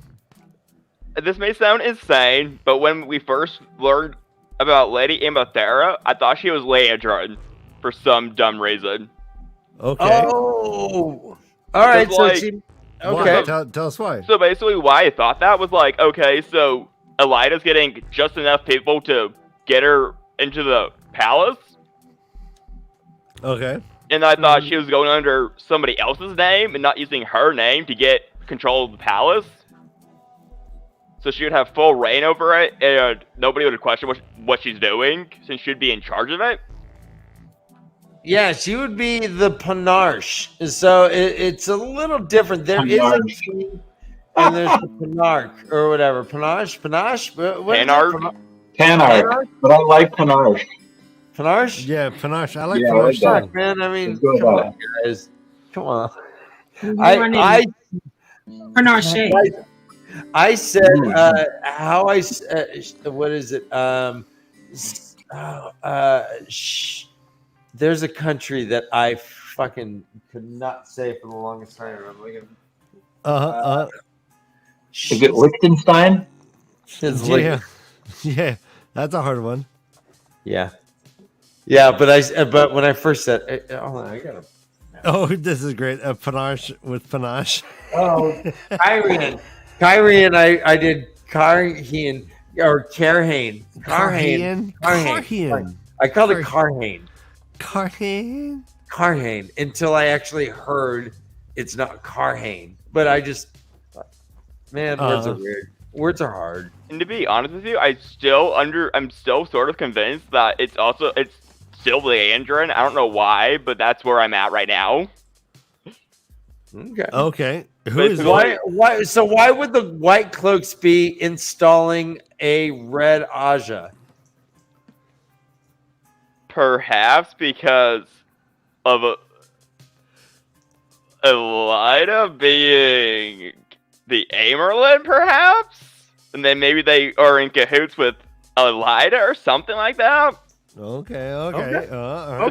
To take the tower with Leandra? Okay. I just like when you say cahoots. I like cahoots too. Yeah, And then the last thing I wanted to he's touch in bases Texas. in this chapter was the woman in the black dress that Elaine and Nynaeve both say that tells them to take out their things. What about it? I think it's Lanfear. Oh, okay. And I on. thought about this a lot. So then it's I was like, partially why I thought she was trying to tell them to take out their things. So if they had like Teleranrhiod or whatever, I was like, maybe she's wanting to use it to perhaps force her way into the dream world for some reason. I don't know why. Or get them for the other Forsaken, perhaps, that don't have the same gift that she has. I like it. All Well, right. let's talk about Swan. Swan gets still. Oh yes, I cried so many times during this chapter. You're such a beautiful Right. person. It was so Right. hard to read. This was a hard chapter to read. Yes. Here we go. And we have Min kind of joining in with them, and Yes. the whole Gawain. So yeah, what do you have to say about this chapter? Okay, so going back to how Swan knew that Masima knew Rand, I was like, okay, she could perhaps use that against him at some point. Oh, thanks, Matt. I'm glad you're here, man. Oh, I can stop holding my breath now. God, thank you. I thought we had a Vanna White who's going to come in here and read these super chats. I don't know what happened. Right? Who cares? It's all right. We're going. And then- We're in plenty of time. I thought she was gonna use the dart on Masema, which she now knows that he now knows that Rand is the dragon and all of that. So then I was like, wait a minute, perhaps this is going back to be. She's probably trying to think perhaps what Elida is doing to try to dispose of her. So then that made me think, well, she could have been trying to think of that to get the throne back, perhaps. If that makes any sense. Yeah, no, it does. It does. Who is the person who speaks? Who the girls speak to? Who they are just fumbling over each other to give information to? Right? I can't remember for the life of me. All right, it's not really defined. She just is talking to Nynaeve and Elaine, and they're both just competing to see how fast they can give information. And she's like, "Oh, okay, Rand al'Thor, that's his name now. Okay, cool. Blah blah blah blah blah." You didn't have any thoughts on who that might have been? Who was what again? Who was the person who was actually compelling the girls? I'd have to go with Sherio. Oh. With my whole hate theory with her. Well, yeah, that is. Oh, yeah, you famously Working with the Black Ajo. Oh, no, Sharon Black, okay. I thought this the whole time since we met her. You've been not loving I'm this convinced. bitch. You're like, this bitch. She's working with Leandroid. Love it. So love then- it floating. I had a few more things. Talk to give her. it to us. Give Okay, it to us in so- 2 minutes. When we find out Elida takes the stole, I was like, okay, what the hell? Right. And now I hate her even more than I hated her to begin with. Uh-huh. And then I'm like, okay, we need to kill her so Swan can take the stole back from her. Who's we? Ooh. Swan, then all the other Aes Sedai that fled the tower when Yes, right. Elida became the Amerlin that did not want to deal with her being in power. I love it. Okay. I love it. And the tower's just very chaotic. It is. It's more so a broken tower, not so much a white tower anymore. Oh, whoa. Good point. Wow, okay. It's not how it was when we first started. So, okay, very good points. It Thank really you, isn't. Floaty. Wow, that's great points. It's Great changed so much. And then going back to how they talk about the lionfish, going back to Swan, I thought was absolutely wonderful. points. Uh-huh. When it talks, it basically states again where she came from and that's just who she is. With all the water metaphors and all of that is wonderful. So many water. Yeah, right? And how they did it in the show was absolutely beautiful. Nice. Thank you, Floaty. Yeah. One more about Elida. Give it One to more. me. Yes. Okay. Do it. So then the fact that Elida now knows that Min is Elmandretta, I was like, what the hell? When she was there watching them having their little confrontation together at the beginning of the book. So Gowan lets them go out the Yes. gate. He gives them a note and says, "You can Yes. go." And they say, "Hey, Logan, let's go, baby." Yep. I think he's gonna be important with this current fight against the tower. Nice. Oh, good. Yeah, okay. Did you hear what I said about Elida, Emandretta, and all of that? Yeah. I did. I was like, okay, this is not good. This is absolutely horrible. And I don't think any of them, but Elida, I don't think any of them knows that Elida knows that she knows that right? Yeah, yes. Yeah, who she knows? goes by both names. Okay.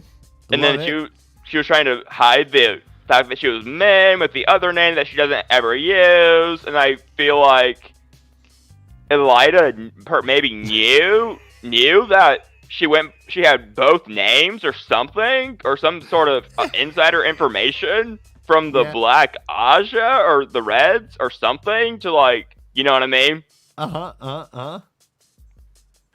To be I like, love it. we know who you are, but we are not going to tell you we know. Right. And I mean, and so it gets a little dodgy, especially if you're men, right? Yes, it does. Yeah. Floaty, thank you for joining us. I'm sorry that we got to kind of skip along. We're going to get more into spoiler things again, but it's all right. No, we love you. So, Floaty, tell us about your blog. Yeah. I've been doing the posts. I've just been very behind with personal stuff, putting it up, you know? I know. Well, enjoy so your I'll life. Get there. I'll have them all up by the time I finish book 4. Okay. All right. Floaty, what was the last concert you went to? I would have to say the last one I went to was I saw Kesha in August in Austin. Nice. Let's Sexy. go. The first tour, she was back from COVID. Okay. That's I'm good. sorry. I said sexy. Is she over 21? I don't know, Kesha. I'm sorry. Yes. Oh, and then don't get me started. Then she was like, okay. She took time out of the show to show us her ass, and then she was like, here, take a photo of this. Did you? Of course I did. All right, you can find that photo on our blog. Of course I did. Yeah. Go ahead and post that. Go ahead and post it on the Floaty Slots. I very much will. Super Chicken right now has a drawing rendition of Kesha's butt. Yeah, I think that's her tattoo on her back. Amazing. Yeah. That's Kesha singing. Yeah. Super Chicken is living his best life. I see it now. All right, hey, Floaty, we love you. We love you and we're proud of you, Floaty. Thank you. Hey, slow down on your reading, bro. Keep on keeping on. I know. I am. I haven't finished book. Oh, so, I'm sorry. What'd you do? I didn't mean to do that. I haven't finished book 4 yet, so I'm sort of waiting on y'all. So we love you. We love you. We're getting close. We are. So we're on Cold Rock's hold. Let's do it. Floaty, I still remember hugging you. I do too. It was absolutely wonderful. I cherish him. He is a great. Oh my god, I'm so sorry to do that. Right. Oh my god. Are you trying to get rid of me that badly? No, trigger finger. I'm being emotional, but I'm also being avoidant. Floaty. Yeah. Dan did that. You hugged me and you put your head on my chest. Yes, I remember. Yeah, I know. I will never forget it. You're a great hugger. Till next year. Yeah, right? Yes. Or WalkCon. Or next Tavern Talk. We'll see you soon, Floaty. Yeah, buddy, okay, bye, y'all. Bye. Take care. Bye. All right. Now you can do it. All right. We got it. That was a successful Floaty. That was great. All right. So I want to really quickly have some questions about Teleranrhiod before we get into one of our favorite games. And then we'll see where we're at after that. So Teleranrhiod. When you're thinking about that, how do you kind of conceptualize it? Do you see it kind of visually? Where is Teleranrhiod in the cosmology? How do you perceive it? Super Chicken, how about you start? Teleranrhiod, it's I believe it's a place out of time, and it kind of reminds me of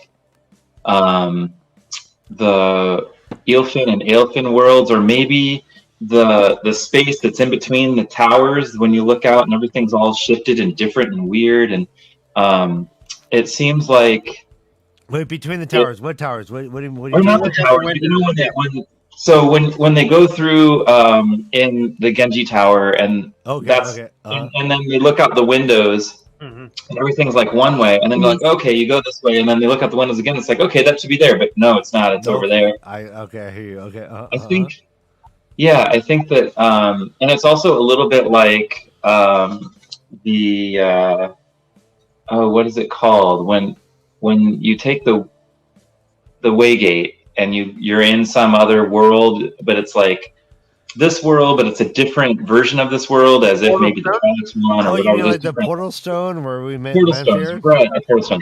Okay. Yeah, so I feel like it's kind of a combo between those, where it's like all the possibility is present.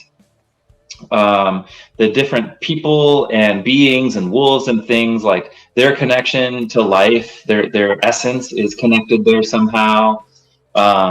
As are the connections of potentialities and possibilities. And this question you were asking before about free will, go on. Or fate. It's like in this place, free will is a lot stronger. Like you can kind of see pieces of fate. Like you can have a vision, a dream, like dreamers, like Egwene can see, like, oh, this is like kind of things about fate. But then when you're there, it's like it's just a weave. Like you're just. It's just a weave. Yep. Your will is really strong in that place. But I don't know. It's like it's really hard to talk about because it's ethereal. Do we know about any Ogier dreamers? Dan, I want to hear Sharnise before. Right. Sharnise, yeah, I want to hear Sharnise answer. Thank you, brother. You're so exuberant. I know. I was hopping up. Which is shorthand for rude. Sharnise, go on. I like that. I like that Super Chicken. When I think of Teleranrhiod, it's definitely I like what you said about outside of time. It's definitely outside of time. So it's like you temporarily come off of the wheel, but you're still connected to the wheel, but you're outside of it. And if you die there, you die in real life. It's because you're still connected. You're still connected. Yeah, Right. Yeah, you're very connected. Physical stuff. Maybe more connected. Like in a dream, you die. It's okay. Yeah, I think you are more. The fact that you can. So you know how they allegedly we only access like 10% of our brain power and blah blah blah blah. Don't believe it. Puppets are we're at 30% minimum. At least. So I think that in Teleranrhiod you are accessing the other parts of your brain. More okay. That you I don't love it. Okay. When you're so now I want to ask you guys. So if these events in these novels are happening on Earth, is Teleranrhiod available to us now as human beings currently talking to each other? I think so. 100%. 100%. Okay, so all that stuff. Whatever you're about to say, yep, I believe in it. Okay. So yes, I love you. Yeah, go on. Yeah. I have an anecdote for us, a short one. Tell me. Years ago, I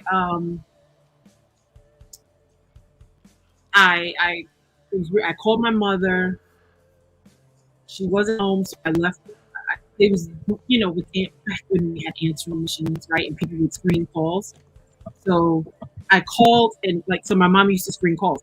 So I called, she didn't answer. The machine came on. So I left a message thinking she was screening. So I said, Mommy, thinking she was screening and hoping that she would answer. She did. So spoke to her later on. And she told me, she said, Sharnise, I was in the supermarket. What? Shopping. And suddenly I heard your voice as a child saying, Mommy. Oh, wow. And she said, what the fuck, right? And turned around. There was nobody in that aisle. What's going on? And she's like, what the hell? And then she came home and listened to the fucking message that I had just left her, and it freaked her out. Wow. Mom, we're connected. We're connected, mommy. We're connected. Like, so, like, things like that happen. You know, my mother's not crazy. I 100% believe her. Right? And, Yeah, you're right. Yeah, you know what I'm saying? And I didn't tell her. You know, like, she called me and said that she like she wouldn't, you know, she wouldn't make that up. So yes, I 100% believe that if we knew how, we can access some version of Teleranrhiod. I always believe that if when with sci-fi and fantasy, anything that you can conceptualize, right, it's it's possible. Yeah. You know, sci-fi had no idea that we would have cell phones. Like we would have a computer in our pocket. The closest thing is probably the Hitchhiker's Guide to the Galaxy to what we have with our iPhones. Yeah, It's probably the closest thing that Google is, but they had no idea the power of information we would have at our fingertips. Everything was going towards like technology, like to boost things, but it wasn't like for personal knowledge. We all have so much right in our fucking hands. It's crazy. I think about like what a dope position we are in. Our current generation. I don't know how old you guys are. Chicken and I are probably the same age. But I think about how we're in a perfect space because we lived in a time where we didn't have most of the technology that we use right now. We remember that we were around for that, and then on the flip side, we saw the shift. But like my grandparents, what we're doing right now with this live stream, right? Like this they is never be able to conceptualize having a live stream. Like, what do you mean live? Like, imagine I can go back in time and try to explain some shit to my grandparents. You know, my grandfather died in 91. Yep. He died in 91 when I was 15. Yeah. So he wouldn't like just this alone, the live stream. I'm in New York, y'all are wherever y'all are. You know what I'm saying? And a live conversation, live video stream, and other people we're streaming it to the internet. The internet. What is the internet? My grandfather was right. Yeah. Sharnise, try explaining Uber to your grandfather, saying, I got into a car with a stranger, and he'd be like, "What?" Yeah. So I mean, like Lightning Hopkins had a song called DC7, which is about his grandmother being on a plane for the first time. Right? Younger generation. Yeah. There are children that are born in this information age that only know this technology, so they can't conceptualize. Like I saw an episode of Ellen. Talk show where she had millennials try out like old stuff. So she had somebody try to use a telephone, a landline telephone, and the girl was like a teenager. She didn't know how to use. She could not get the telephone to work. She couldn't. Yeah. That's amazing. Yeah. That's amazing. Yeah. She had one of them try to read a map. Couldn't, you know what I'm saying? So like we have information age babies who have all they know is the technology. Then we have our ancestors who may still be here, but maybe they've passed on. They don't have any clue about this, but this age group, what is it? Gen Z, Gen X? I don't know which Gen. I don't know. Yeah, Gen fuck off. Yeah. One of the those of us who were born, like I was born in the 70s. So, people were born in the 70s, people born in the 80s. They kind of, people in the 60s. They have both sides. And I think it's a dope space to be in because we know that these things that we're reading in the books, if we don't believe that they're possible, my grandparents would never believe that this right here is possible. So. That's what 3 generations. You go back 3 generations beyond. There was no electricity. There was very few It's indoor yeah, plumbing. crazy. I don't know where to get a horse right now. I don't. Right. What if my Dan. horse breaks down? Yeah, go get a I don't horse. know any of that shit. Food.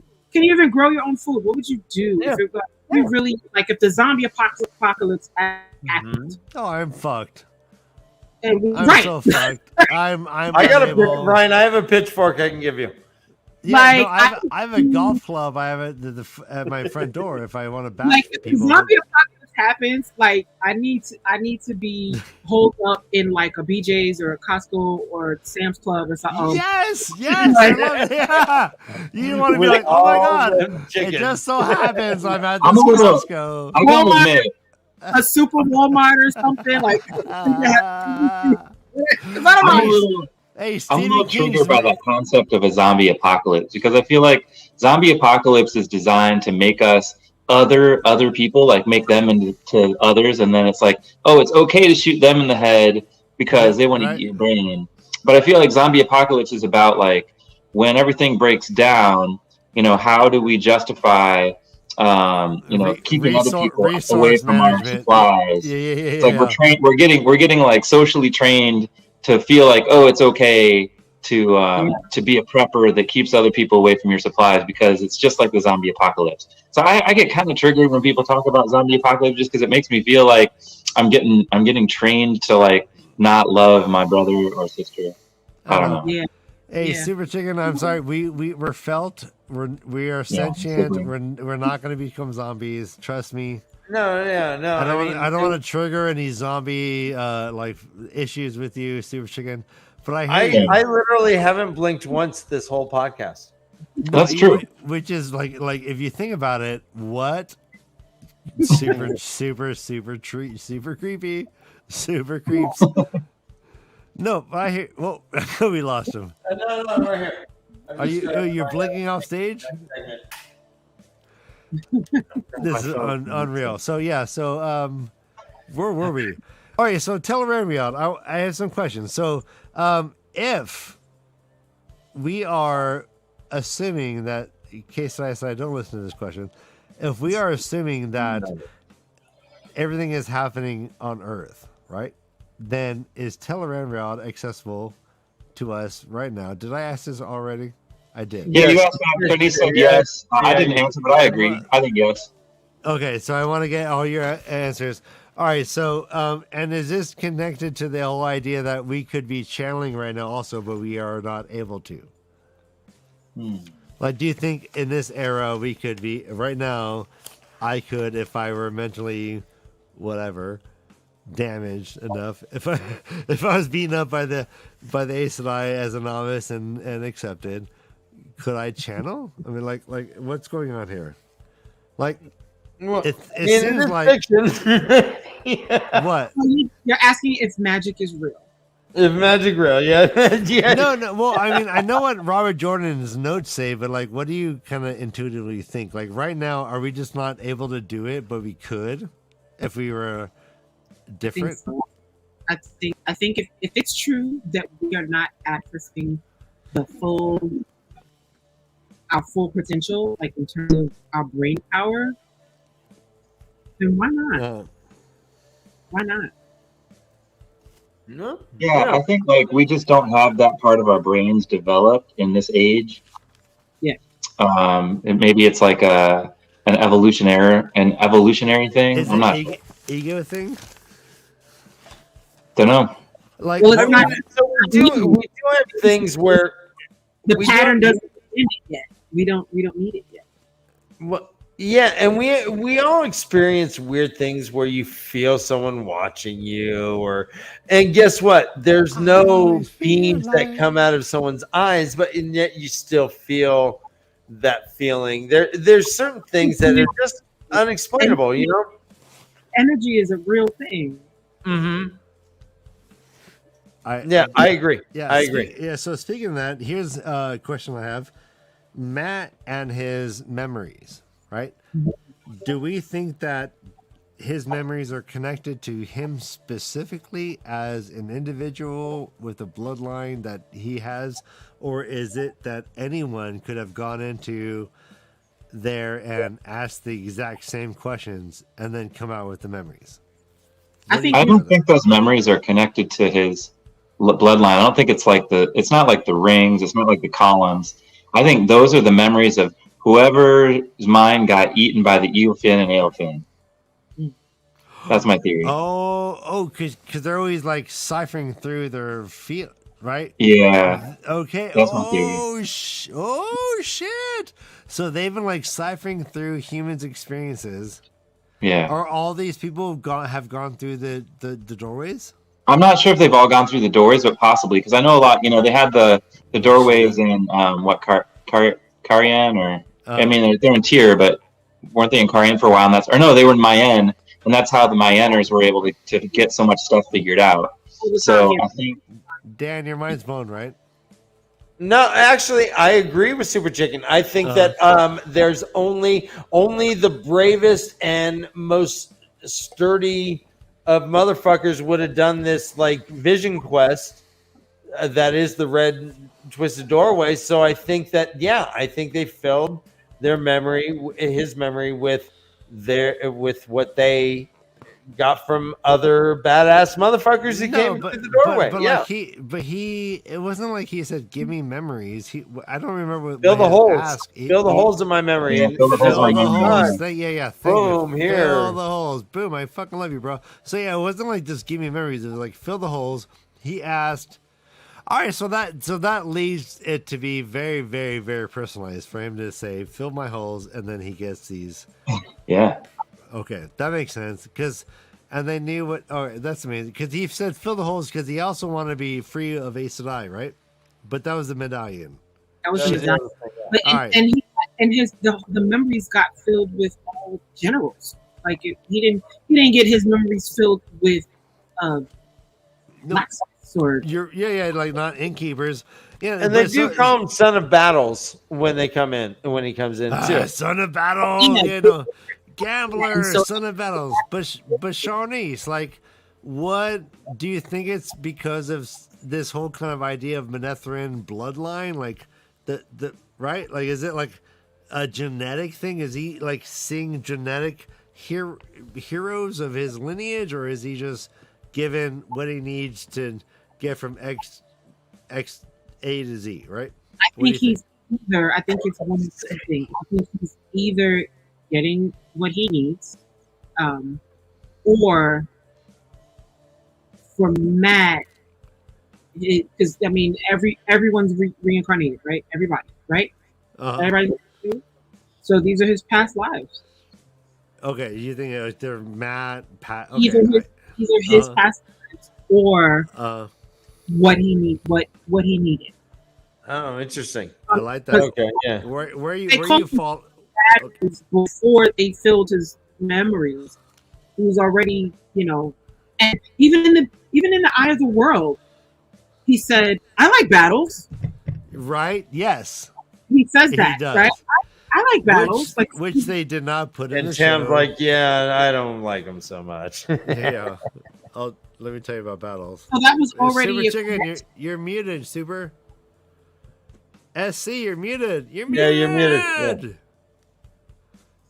Fix that. Do it on shit. your Discord. You gotta unmute or on your StreamYard. It's on your side. I can't do it. Mute it. Unmute it. Come on, baby. Let's and when you come, I'll follow. Super I'll Chicken follow. SC. Let's go. You muted. Unmuted.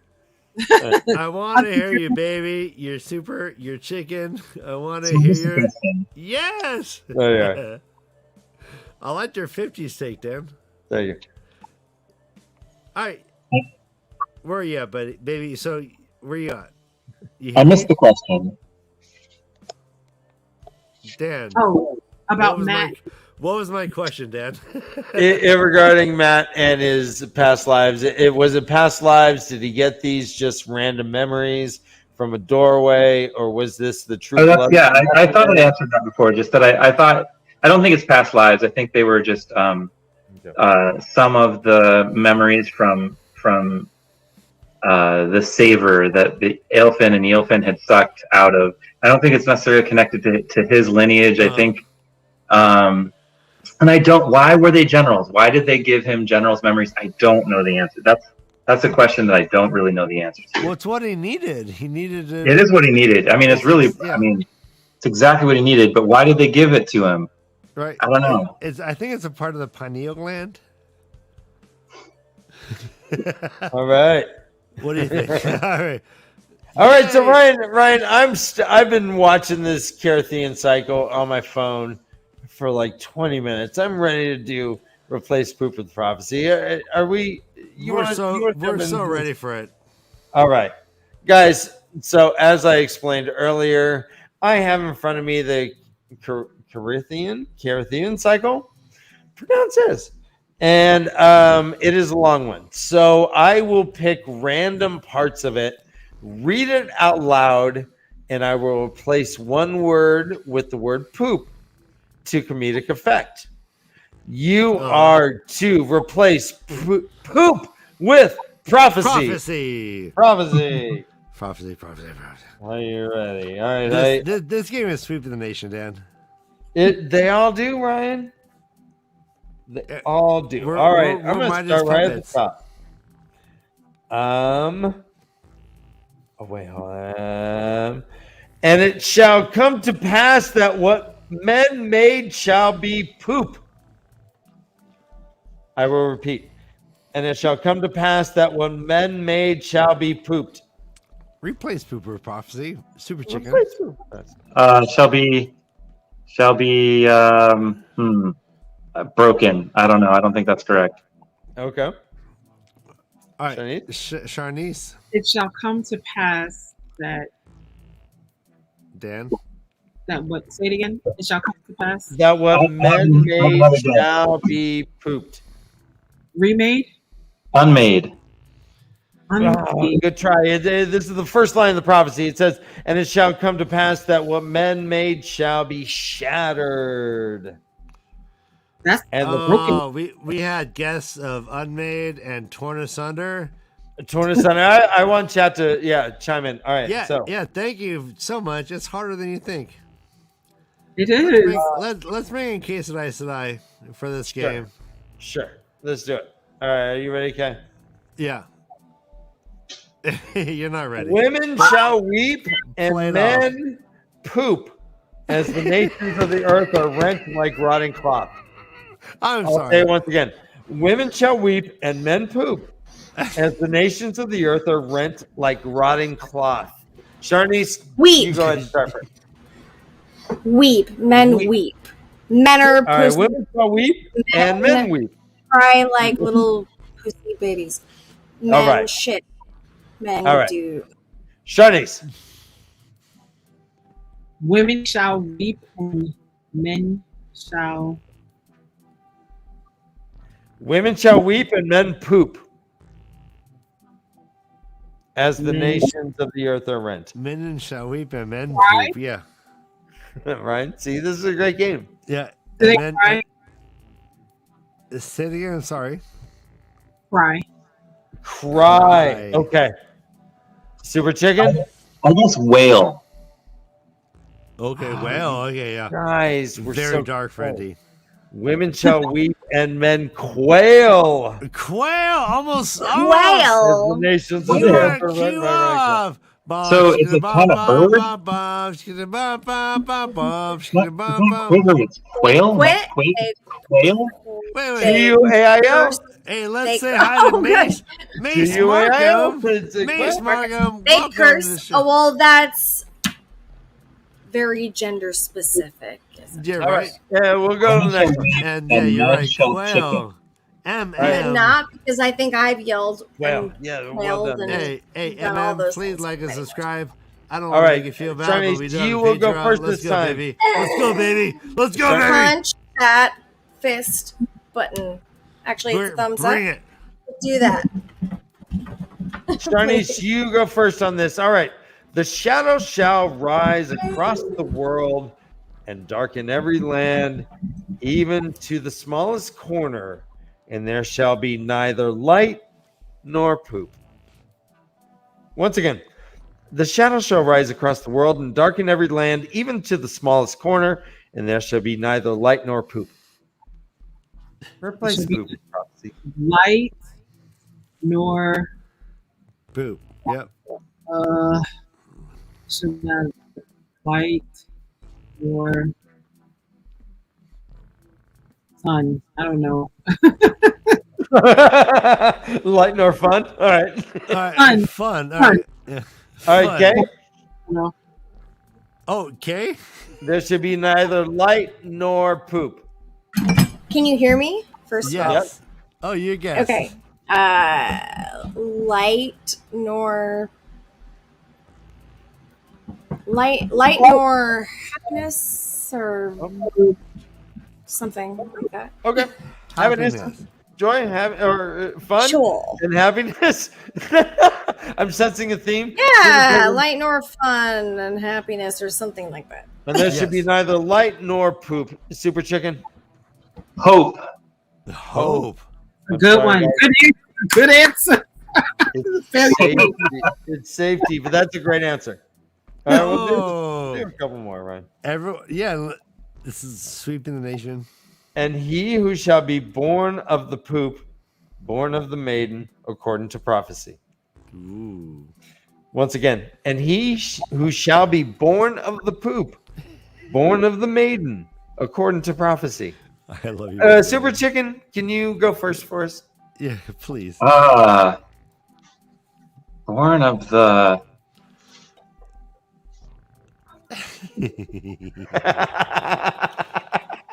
Yeah. We love you. Welcome to the Born of the egg. I feel like I'm required to say born of the egg. Born of the egg. Born of Yeah, I'm the required egg. to say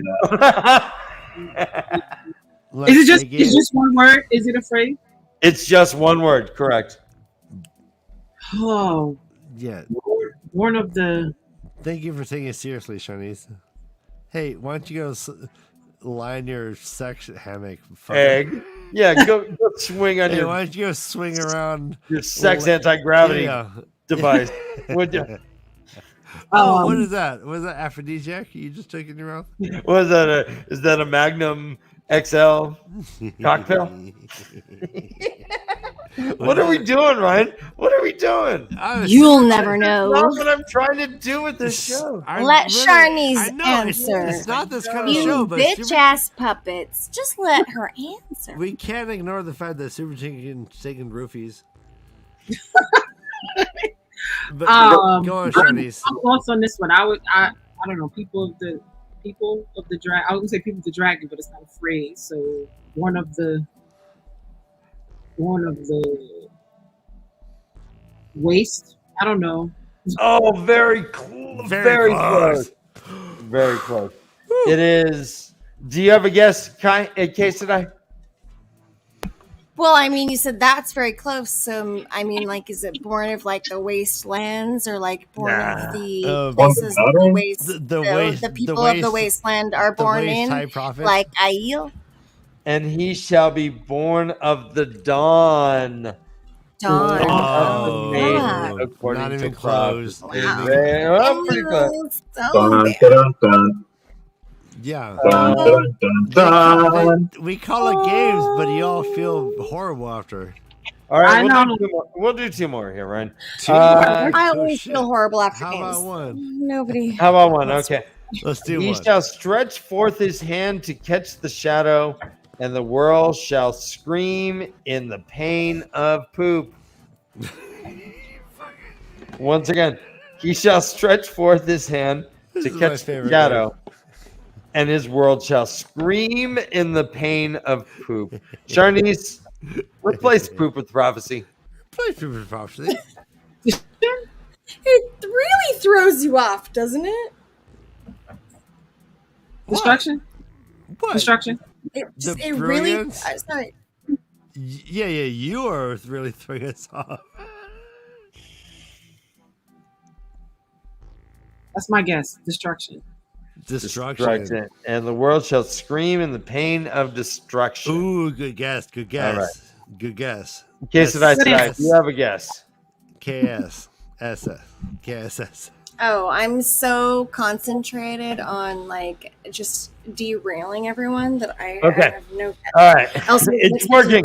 Yeah, it's working. All right. Thank you for Chicken, being do you have a honest. guess? SC. The pain of laying an egg. I'm pretty sure. Yeah.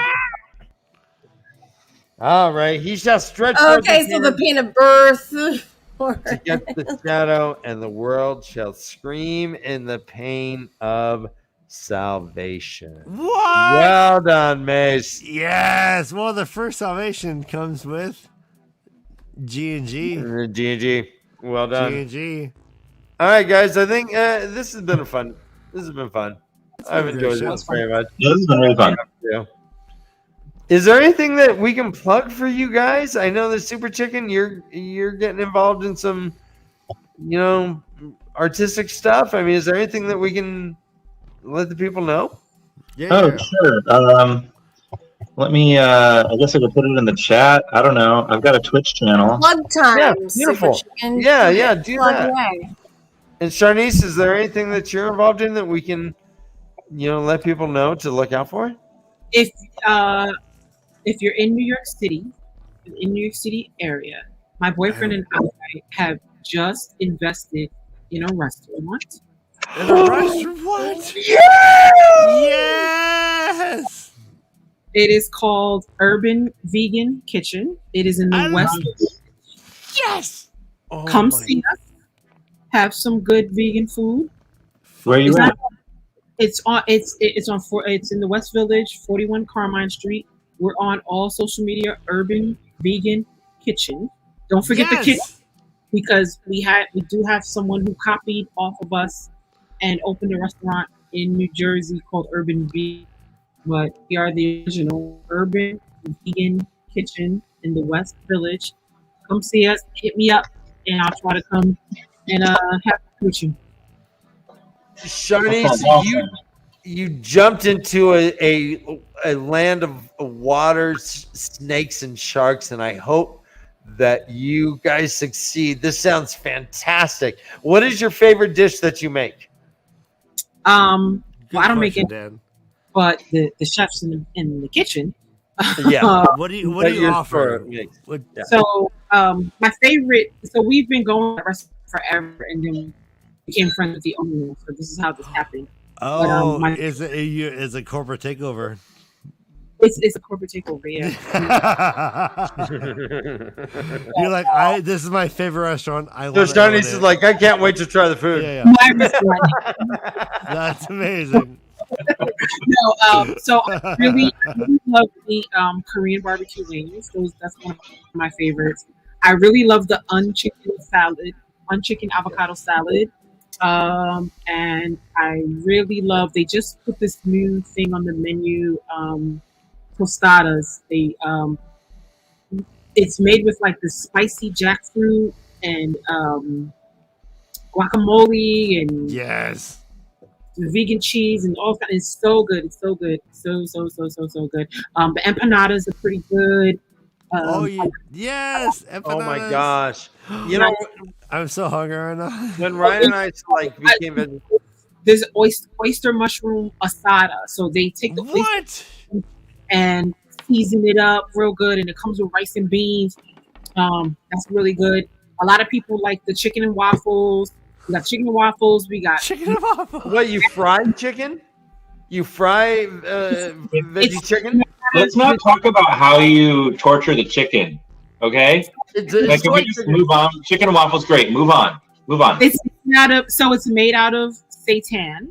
Seitan. Seitan. Come on, super seitan chicken. Is it seitan or is it dark one? Hey, I'm sorry. That's just too easy. And yes, thank you, Ryan. Like, of course, the chicken is made of seitan. Yeah. That's just too easy for the vegetarians, vegans of the world to, like, super embrace. Sharnise, when Ryan and I be like super fucking disturbed. But even though, like, I remember really good chicken not that long ago, in fact, it's hard to give up. It's hard to give up. I really like this. Come see us if you're ever in New York. Yeah. I mean, the vegetarian options have blown the fuck up in the last 10 years. When Ryan and I, like, we were vegetarian, like in the early 90s started, and there was a garden burger. I was too. I was vegan in the early 90s, late 90s, and, in the late 90s. And soy cheese sucked. Soy cheese is the worst. Soy cheese sucked. I mean, the chemists soy milk, soy cheese was disgusting. Everything, yeah. Everything's getting better. It's gotten so much better, and I wish I lived near you, and I will. To meat, like I was vegan, and then I'm like, this is disgusting, and then I went back to meat. Oh no, Sharnise! All right, so are you gonna be at WalkCon, Sharnise? I am not. I'm not. How about you, SC? No, I'm not going to be at WalkCon. Sorry. Oh. Well, all right. I want to, but I can't. I can't make it happen. Boom, boom, boom, boom. We hear you. But I did. I don't know if it got posted in the chat, but I did post. I have a Twitch channel. Yes. Please. I juggle. I play guitar. I do freestyle rap. Yes. And I just kind of started doing that stuff. Pretty new to all of it, so you can definitely see me stumble and fumble, but I'm learning, and I'm learning by doing it live on in front of viewers like you. So if you want to check out my channel, I did post it in the chat. I've got about 100 viewers, so I'm still building up my following, but it's fun, and I definitely interact with anybody who comes into the chat. Like, you can throw me words, I'll rap about them. You can throw me concepts, I'll make songs about them. Yes. Nice. Nice. Can I test that right now? What's that? I'm not currently performing on my channel, but if you want to come into my Twitch channel at any point, you sure can. I would love to. And again, I was looking for that, and I'm scrolling through so that I can post that comment. Can you just give us that handle again so that people? Oh, sure. Yeah, I put it in the chat here. You didn't see it, huh? Shoot. Okay. No, I want to be able to copy and paste it into our it's stuff, so people have. For some reason, I guess it didn't come through. So it's https://twitch.tv/ and then Super Chicken is spelled kind of funny. So it's SUPERCHIKKEN. Oh no, 2 Ks. Oh. Very, very. Because that's what was available. I couldn't spell it like it is here. Very. I understand this on a visceral level. Mm-hmm. Super Chicken. There was a cartoon when I was a kid that was like, when you're in trouble, call for Super Chicken. Yeah, that's it. Is this the basis of your moniker? It's not the basis of my moniker. So I don't know how this happened, but I like woke up from a dream and I just had like this thing echoing in my waking mind that said Super Chicken, Super Chicken, Super Chicken. I still don't know where it came from. But and I texted my girlfriend at the time, the person who's now my wife, and said like, "Hey, did you just text me about Super Chicken, or you just send me psychic messages? About Super Chicken?" And she's like, "No, and why are you texting me?" Please. And shortly thereafter, respect the restraining order. Like, I'm working, leave me alone. Right? Yeah. And then shortly thereafter, I would love to hear Sharnise. Sorry, continue. All right, here we go. Yeah, thank you. Yeah, is this right? Yeah, there we go. Nice. Thank you very much, Monstagger. Only 2 Ks. We're safe. Yeah. Yeah, exactly. Only 2 We're Ks. safe. And then I a friend of mine brought some like Goodwill Super Chicken costumes over. Like, hey, does anyone want these costumes I picked up from Goodwill? And they're called the bins. It's like you buy by the pound there. And I was like, I guess yes. I was going to my first Burning Man, so I augmented those costumes, and and I don't know. It just kind of the moniker seemed to fit. I started making. I now am on I think costume version 2.5. It's a lot better than those old ratty costumes. They're like built from scratch. I wore it to JordanCon on the first day on Thursday. So some of you may have seen me dressed as Super Chicken if you were at JordanCon. Yeah, Sharnise saw that. Okay. Yeah. So nice. Anyway. Yes. All right. Guys, this That's has been amazing. a great show. Thank you so much. I appreciate your time. I appreciate your enthusiasm in this fandom, and I appreciate meeting you guys. I feel enriched by talking to both of you. You guys are awesome. And Super Chicken, I do want to do improv shit. So let's let's do it. Yeah, we'll talk about that. Hopefully we'll get improv of time going. I got all kinds of little bit ideas that we can kind of do and awesome. play off of it. I want to play.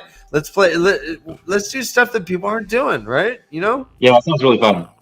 Yeah. This was dope. Super dope. Super Chicken, my 14-year-old does improv. Oh, cool. Yes. That's awesome, Sharnise. That makes me happy. They're putting on a play soon. Next weekend they're putting on a play. So I'm really excited. Oh, dope. The 14-year-old is going to be in a play in a week. That's so cool. Yeah, that's really cool. Like off Broadway. Like they got kids doing improv in a show. So the play is completely whatever, unscripted, whatever, I can't wait to see. That's amazing. That makes me so happy. Yeah, Sharnise, I could not be more thrilled for you. Improv is an art that exists in the moment and then it's gone. You can never recreate what occurred. Yeah. And the fact that I had theater kids growing. What does that mean? Yeah, theater kids. My kids. Yeah, no, I have them in the basement. What does that mean?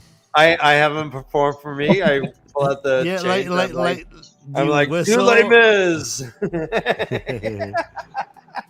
I had but no, kids, but the improv, the basis that improv is releasing your ego to be able to be as silly as possible with people, and for a 14-year-old to have that self-assurance and that I couldn't be more thrilled for you.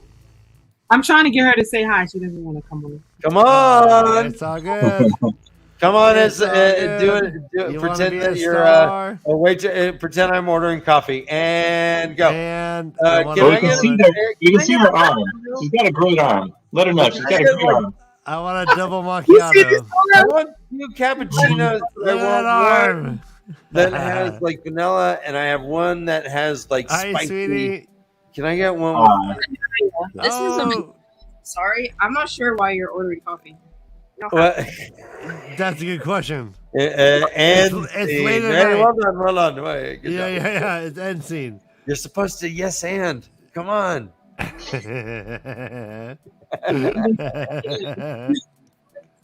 Well, good luck in what you're doing. Seriously, you have all our love, all the puppet love, which probably. Please come back on the show and improv with us. Yeah, we need to learn. Right. Thank you, Sharnise's daughter. Her name is Anaya. Oh, it's beautiful. Amazing. It's been an amazing show. Thank you so much. Thank you for Thanks for having me on. I'm glad that you were on the show with me. Yes. I'm bringing Kay in here. Thank you so much for backstage help. Thanks, Kay. Anytime. Hey, I'm just really not doing much. Yeah, I know. You're always great, the chat. The chat is awesome. And thank you both.